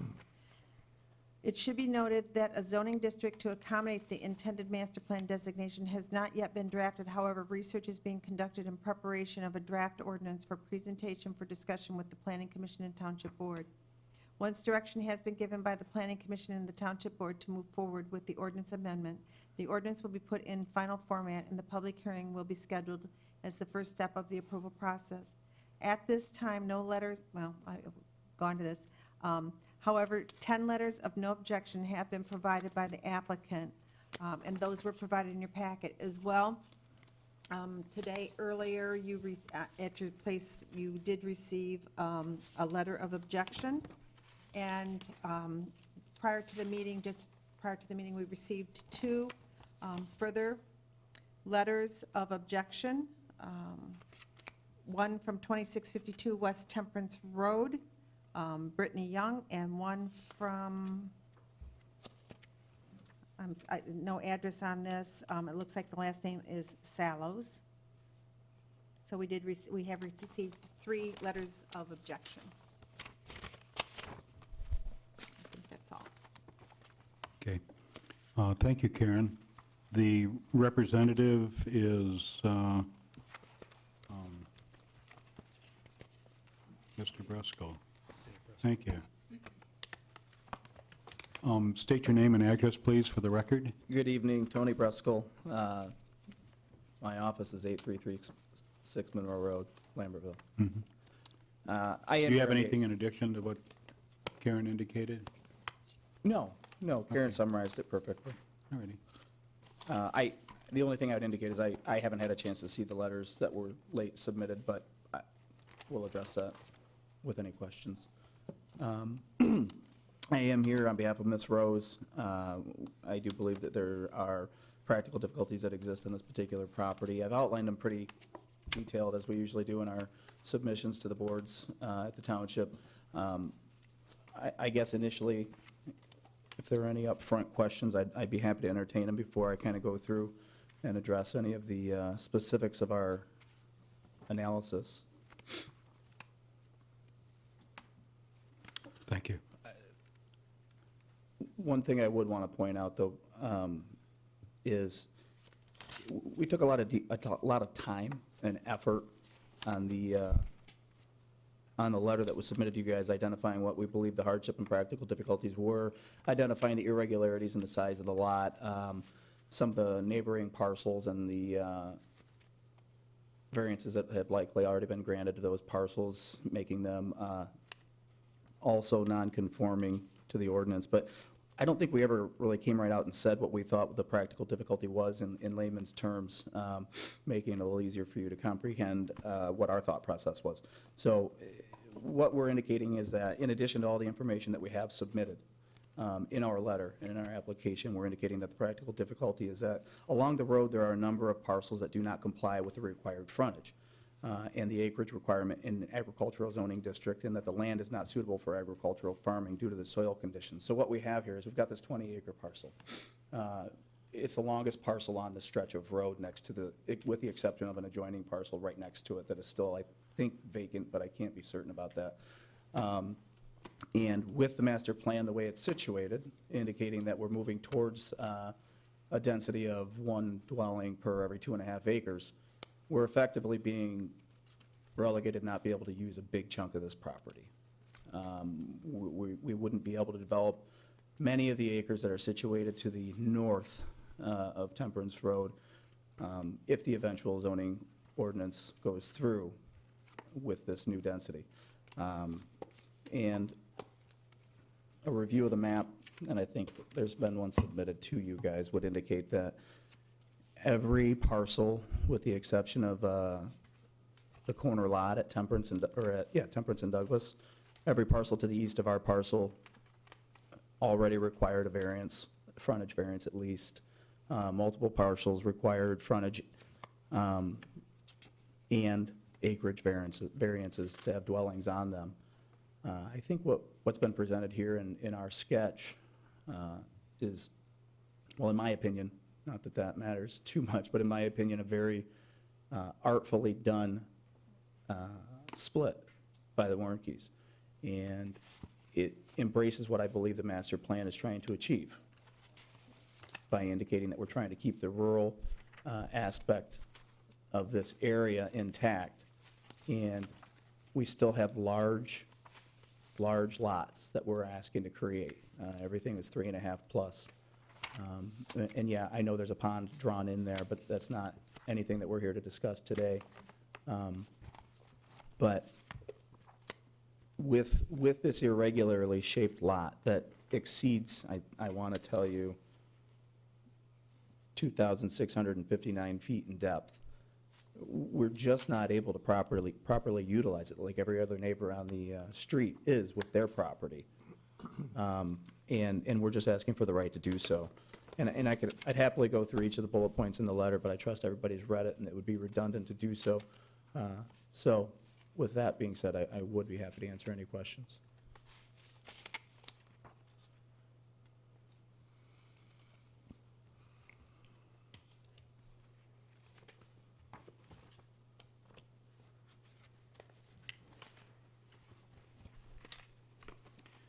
And again, what did you feel that the practical difficulty is? Well, the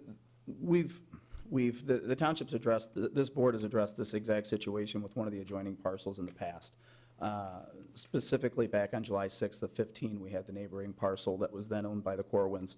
And we feel that our practical difficulty is identical to their practical difficulty, which was that the property is along the road and that there are a number of parcels that don't comply with the required frontage and acreage requirements in this agricultural zoning district, and that the land is not suitable for farming due to the soil conditions. So that's the practical difficulty we've identified, in addition to the irregularity of the lot, being a 20-acre parcel that extends more than 2,600 feet in length, not leaving us the ability to exercise a lot of rights on a lot of the property because of the current constraints. So those would be the primary practical difficulties. That and the fact that we believe the neighbors are already exercising property rights that we're not able to exercise, because if we take a look at the existing map, we've got properties both to the east and to the west that are all, I mean, everything to the east has a frontage variance. Almost everything to east, not everything, but almost everything to east has an acreage variance. And everything to the we've done this exact thing to the west on what appears to be a 10.75 acre parcel owned by Paul Stewart and a 6.692 acre parcel owned by Richard Stewart, where we've got an 82-foot frontage with a very narrow driveway leading back to a 10.75 acre parcel, which I presume has a buildable lot on the back, or a dwelling on the back. This is something that in this exact area has happened from Secor to Douglas. This is not unique to this parcel. In fact, there's only a couple parcels remaining that are not already divided like this and split like this.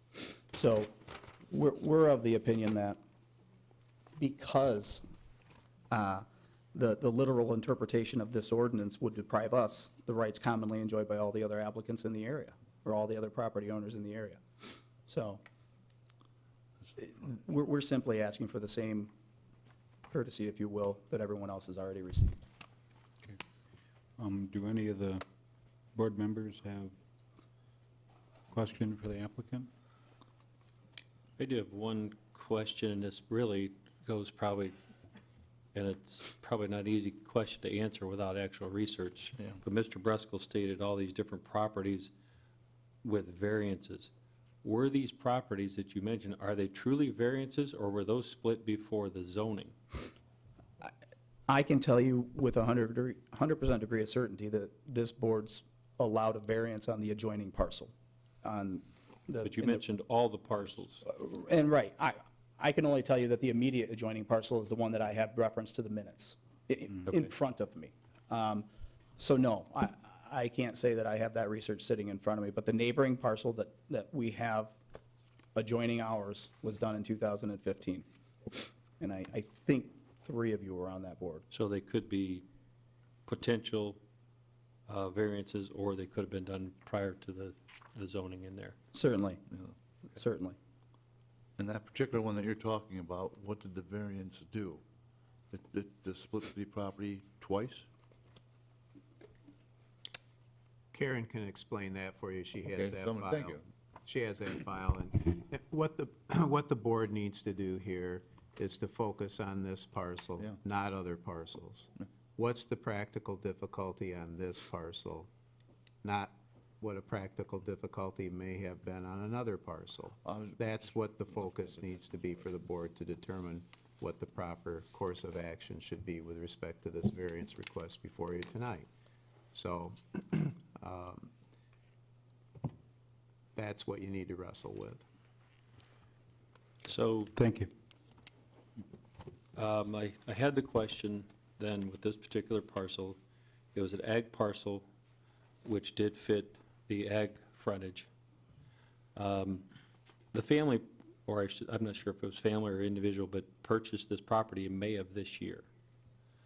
So well knowing that if there was any plans, that this particular property was not going to fit into compliance automatically. I do understand that the applicant has shared with us some personal family difficulties within her letter. Unfortunately, they're not practical difficulties, but they are personal difficulties. I won't go into those. It's all part of the public record, but I'm not going to go into that part of it. But my concern would be then, too, what is the overall intent, being that with all their personal difficulties, is to maintain properties of this side, of this size. So is the intent really to purchase it and end up selling it? Are they really, going to develop it? I don't know. And today, the way that property stands is buildable as is. That's correct. And it was buildable when they purchased it, and they understand that, but it also had the same practical difficulty before they purchased it. The practical difficulty is unique to the land. It's been with the land ever since it's been this shape. The shape itself is one of the practical difficulties, the sheer size of it, the sheer fact that the master plan is headed in a direction and points us in a direction that says that we should be able to have more pieces of property on this is a practical difficulty, that we can't exercise our property rights for this parcel in accordance with our own proposed master plan.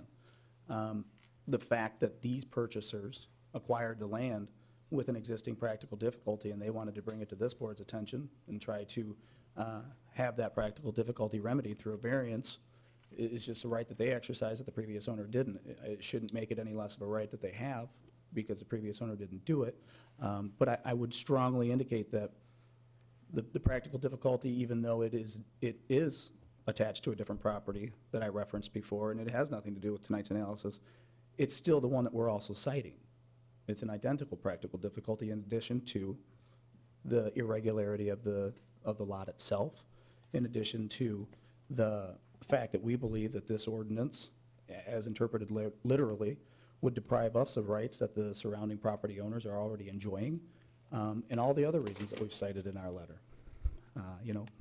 These aren't, the shape of this land is not a self-created thing by Ms. Rose. We're asking for a minimum variance to exercise, if we really wanted to ask for a variance to, in our opinion, be compliant with what we believe the master plan wants to happen here, we would have come in with some sort of layout and design that had density of 2.5 acres somehow. But that's not what we want to do. We want to stay in the rural nature of what is going on over there and is what's happening from Douglas to Secor. This isn't any different than what's going on over there.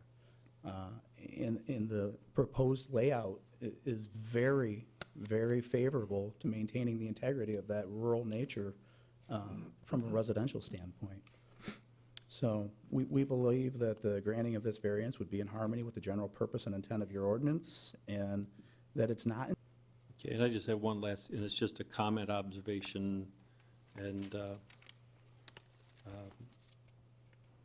because there are 4 major variances actually requested here, if I personally was looking at this property to do something as a family compound, I think I would ask for much less variance by potentially putting in either a private drive or private road, because now you have 4 driveways that must be put in, 2 of which have to be extended quite a ways further back. Whereas if you had a private drive, all the lots could be more regular shaped instead of these long, drawn out. It's just a thought.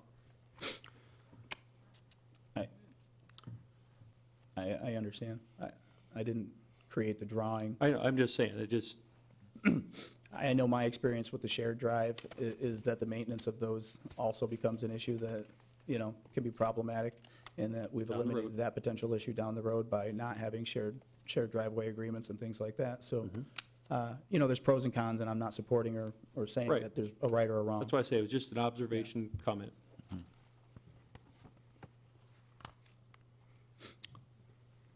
have no questions for him. Do you? I don't have no questions for him, Oh, but okay. I think some people want All to righty. say a few words. Are there any other questions for the applicant? We got public time too.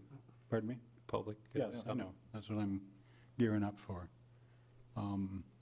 Okay, are there any comments from anyone at the floor, on the floor?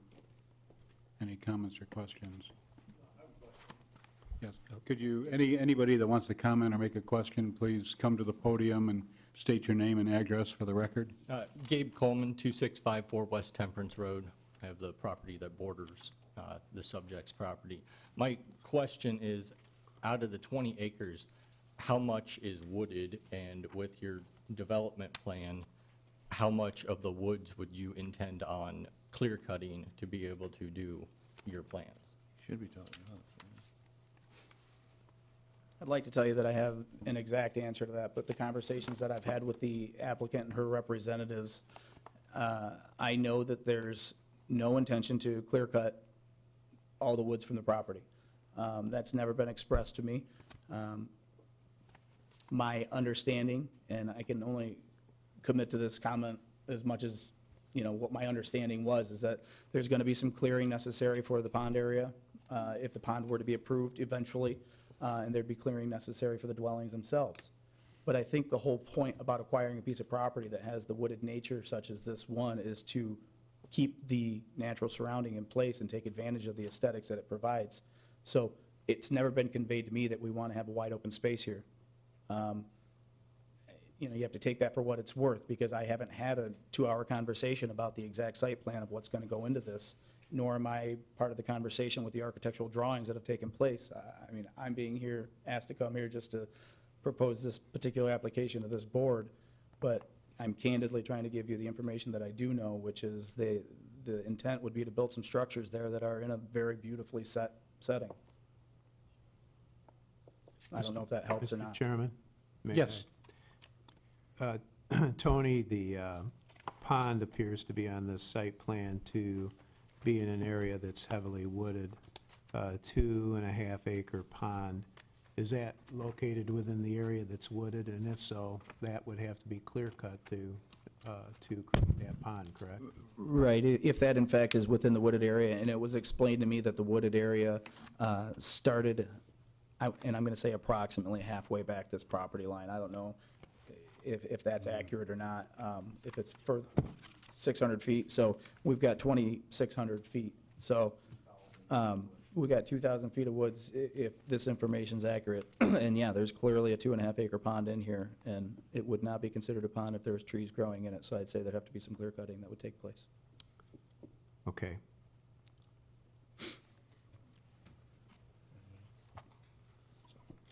Yes.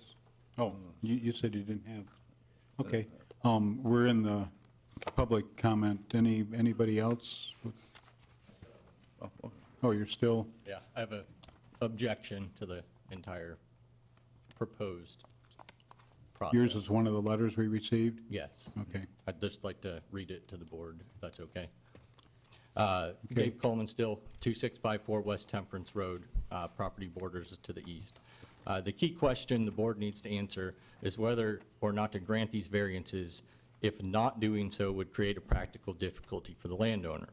The other properties that have been brought up should not play a role into deciding to grant these variances. The majority of them were split decades ago, and more recent ones proved a practical difficulty, and additionally were not parcels of vacant land. In your decision-making process, I am asking the board to consider 3 sources of law: the Michigan Zoning Enabling Act, the Bedford Zoning Ordinance, and the Michigan case law describing what exactly constitutes a practical difficulty. Under the Michigan Zoning Enabling Act and the Bedford Zoning Ordinance, in order to grant a variance, a property must have an issue with exceptional narrowness, shallowness, shape, or area, have an exceptional topographic conditions, or other extraordinary or exceptional conditions. In all 3 of these cases, there is also a requirement, and I quote, "The strict application of the regulations enacted would result in peculiar or exceptional practical difficulties. It may not substantially impair the purpose of the ordinance." I am arguing that the subject property does not meet any of these conditions. The property is wide enough to build 1 home per the current ordinance and is currently zoned ag. Allowing these variances would substantially impair the purpose of the current ordinance. Additionally, and perhaps most importantly, there is no practical difficulty. Mr. Coleman, I'd like to stop there. Could you summarize the rest of it rather than Sure, just reading it? Yep, I'll skip down to what I think is the most important part of this. Under case law, there was a Johnson versus Robinson, which is much like the current situation, because their lawyer mentioned that Shirley didn't impose this on herself, and I think this case is one of the most important. The property owner's grandfather had divided a parcel of land into smaller parcels, which led to a violation of zoning ordinance when the property owner attempted to build a house on the divided lot. The appeal was denied, and the case went to Michigan Supreme Court. The court decided because the ordinance was already in place when the land was divided, the property owners had created the practical difficulty themselves and reasserted the position that a practical difficulty or unnecessary hardship cannot be self-created. The Bridges were the original owners of this parcel, split the land into 2 20-acre parcels in '97, giving each lot the proper frontage to build 1 residence conforming to current ordinances. I argue that when the property was purchased, they already knew or should have known the zoning limitations. As in the Johnson v. Robinson, this appeal should be denied on a self-created problem. Additionally, we can tell from Shirley's letter that her intent on whatever property she bought was to build a family compound. She should have done the proper research and bought a piece of land that would have allowed for this, thus further proving that it is a self-created hardship. And you guys have the rest of my Yes, letter. thank you. Yes, another comment, please. Approach the podium and state your name and address for the record, please. John Peroni, 2854 West Temperance, on the neighboring lot to the east. I share an east boundary line with Shirley Rose. Yeah, I want to touch base on a few things Mr. Bresco had brought up about poor soil conditions. I don't know if any of you guys remember the old vegetable stand that used to be right there that Miss Bridge ran herself. She farmed all those vegetables in that field. You know, so there's nothing wrong with that soil. Second of all, I mean, all the other houses and all the other variances and splits had existing houses. The Corwins, that was 2 houses that shared a driveway. They shared a leach field. They shared a septic and a well. That's how that split came about. It wasn't just a vacant piece of land. This is just making me sick watching this. And I moved out here a year and a half ago and to get away from it all. And then here it is coming right in my back door. I can't even sleep at night just thinking about this going on. You know, and I'm sympathetic to Miss Rose and her family and her, you know, her personal and emotional hardship, but in reality, that's all it is. You know, and per section 400.1800, the schedule of regulations, a minimum of 5 acres and 330 foot of frontage is required on ag zone properties. So I just, they're fishing here. And it's, I don't even know what to say. I feel bad for them and their situation, but they're just hoping to roll through you guys. And I hope you guys can see what's going on here. And they hire a high dollar shark here to pull the wool over your guys' eyes. So that's all I have to say. So thank you. Thank you. Thank you for your comments.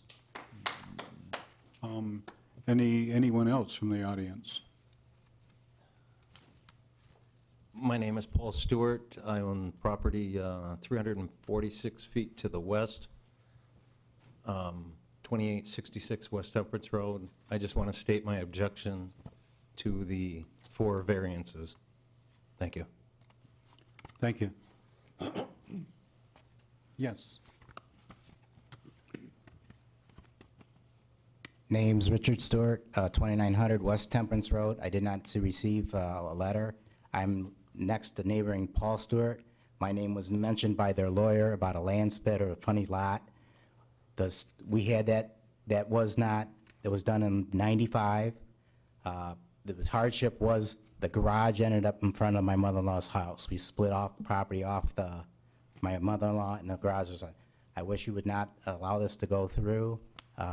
Like Mr. Steiner said, they should have done the research on the property. They should have known. I knew when I bought the house what we had to do. You guys, years ago, twice they tried to split across the road from me on the south side of the road, and you denied both of those splits. Two different builders tried it. That's all I have to say. Thank you.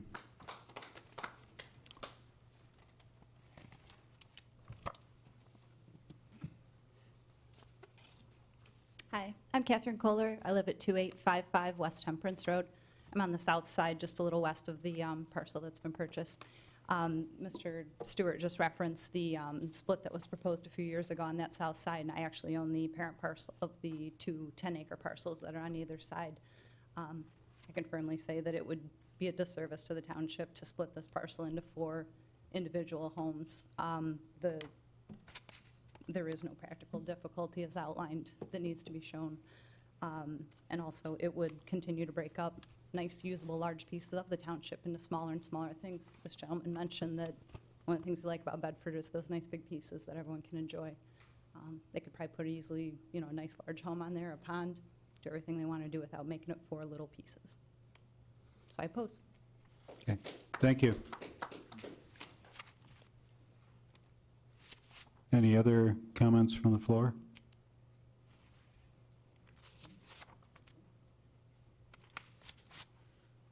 See, oh, there we go.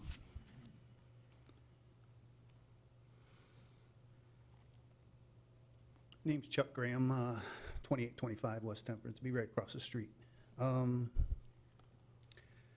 As was mentioned, a similar thing was tried, the farm across the street from the Stewarts, and like he said, it was both turned down.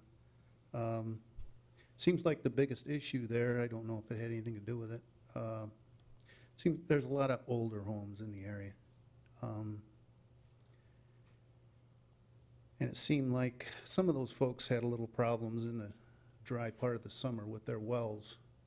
I don't know how much more the aquifer, there's really no way of knowing that, but you wouldn't know until sometime in August or September. And it just seems like I agree, breaking up that big piece of land. I kind of like having that property across from me there. It's a lot better to look at than a bunch of houses all jammed in. But seems like it's mostly for profit to me. Any of the hardships, it's America, that's what you do, you're trying to make a buck. But I don't see that it would be very advantageous. So, thank you. Thank you. Anyone else? Okay. Seeing none, I entertain a motion to close a public hearing. A motion to close the public hearing? I'll second that. Okay, we have a motion and support. All in favor? Aye. Motion carried. Are there any questions that the board has or comments to present or questions for our esteemed support people?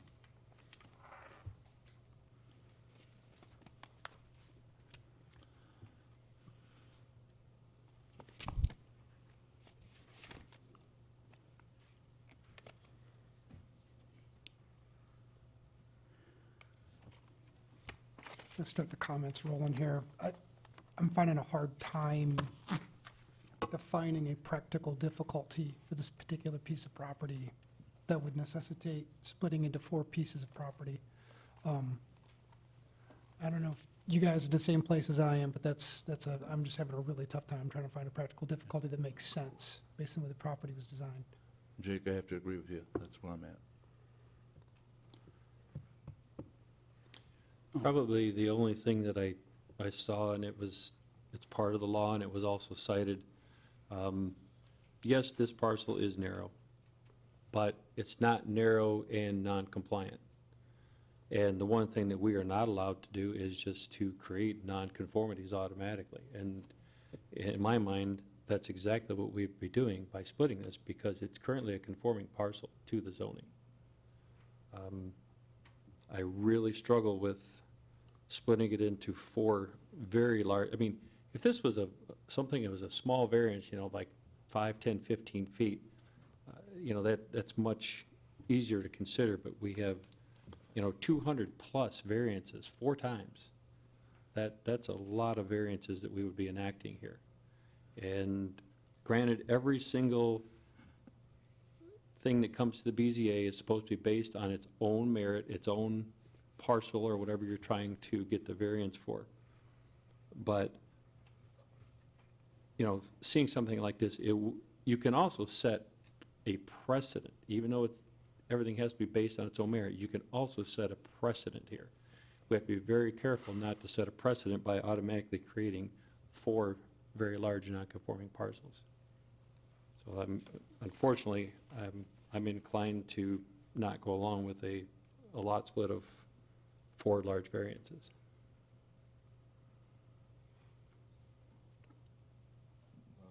If I'm not sure if Denny or Karen or Jody, or Phil, if this is like intended to be a family compound type development, is a common driveway even allowed? Or no? Is that like the Ag Estates thing that went away some time ago? 2 homes can share a common drive. If it's more than 2 homes, you need to obtain a variance. But you still have to have the required frontage within the zoning district where the parcels are situated. So,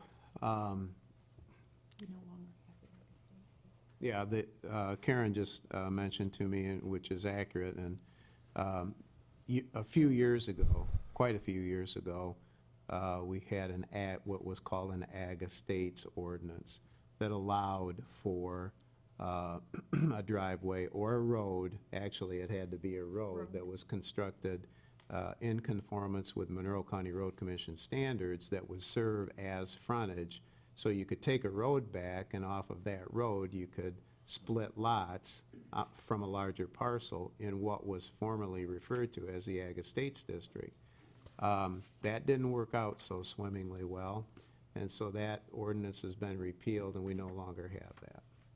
I remember 2 different variances over the years that were related to that. These parcels, would wells and septic tank leach fields be required? Yeah, they would need suitable water and suitable sewer. So the answer is yes to the wells and septics probably. There's no infrastructure available to that parcel. So on-site, approved on-site sewage disposal system approved by the Environmental Health Division of the Monroe County Health Department, as well as wells that would provide potable water for each of the residents. Okay. Thank you. Any other comments from the board?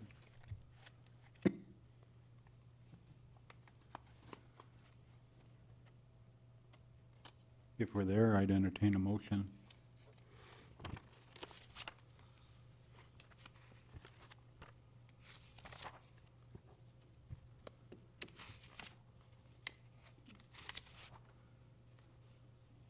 Mr. Potter? Yes. I will make a motion to deny the 4-foot frontage variances requested for parcel 5802-017-059-10. One was for a 280-foot variance. Number 2 was for a 280-foot variance. Number 3 was for a 206.6-foot variance. And number 4 was for a 206.6-foot variance. Due to the fact that the property is currently within compliance to meet our zoning and agricultural, and it would be a self-created hardship to request these 4 large variances to be able to build the proposed compound. And with all due respect to the owner, I just can't see that we've gone past the practical difficulty point.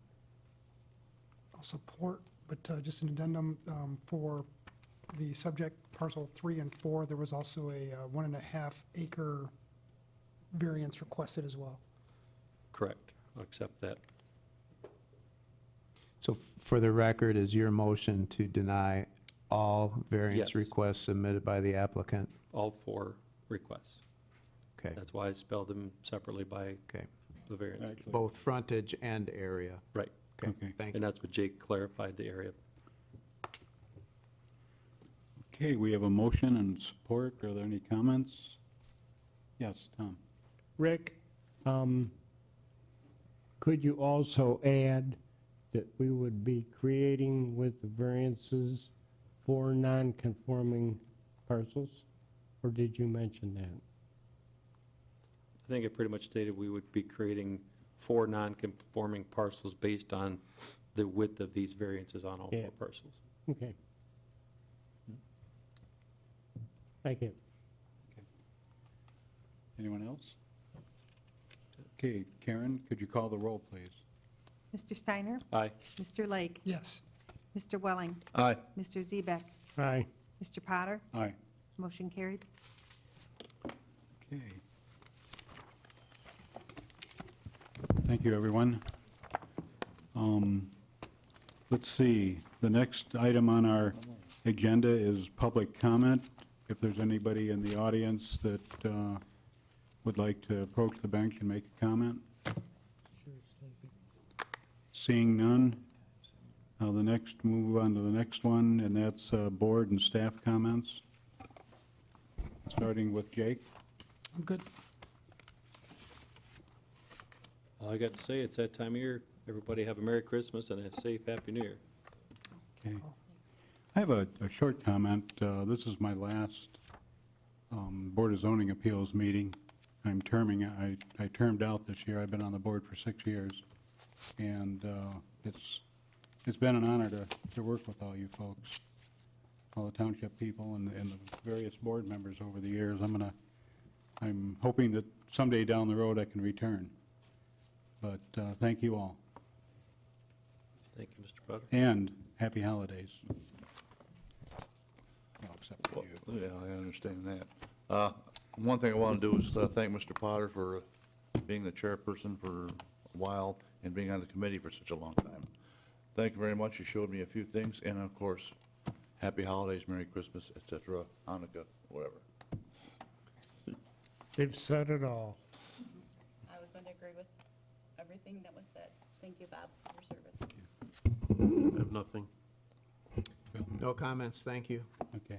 Karen, do we have a meeting coming up in January, do you know? Well, the deadline is Monday, the 17th of Okay. December, so we're not certain. So we got some, Yet we have a little bit of time. It is Monday, January 7th, and thank you for your service.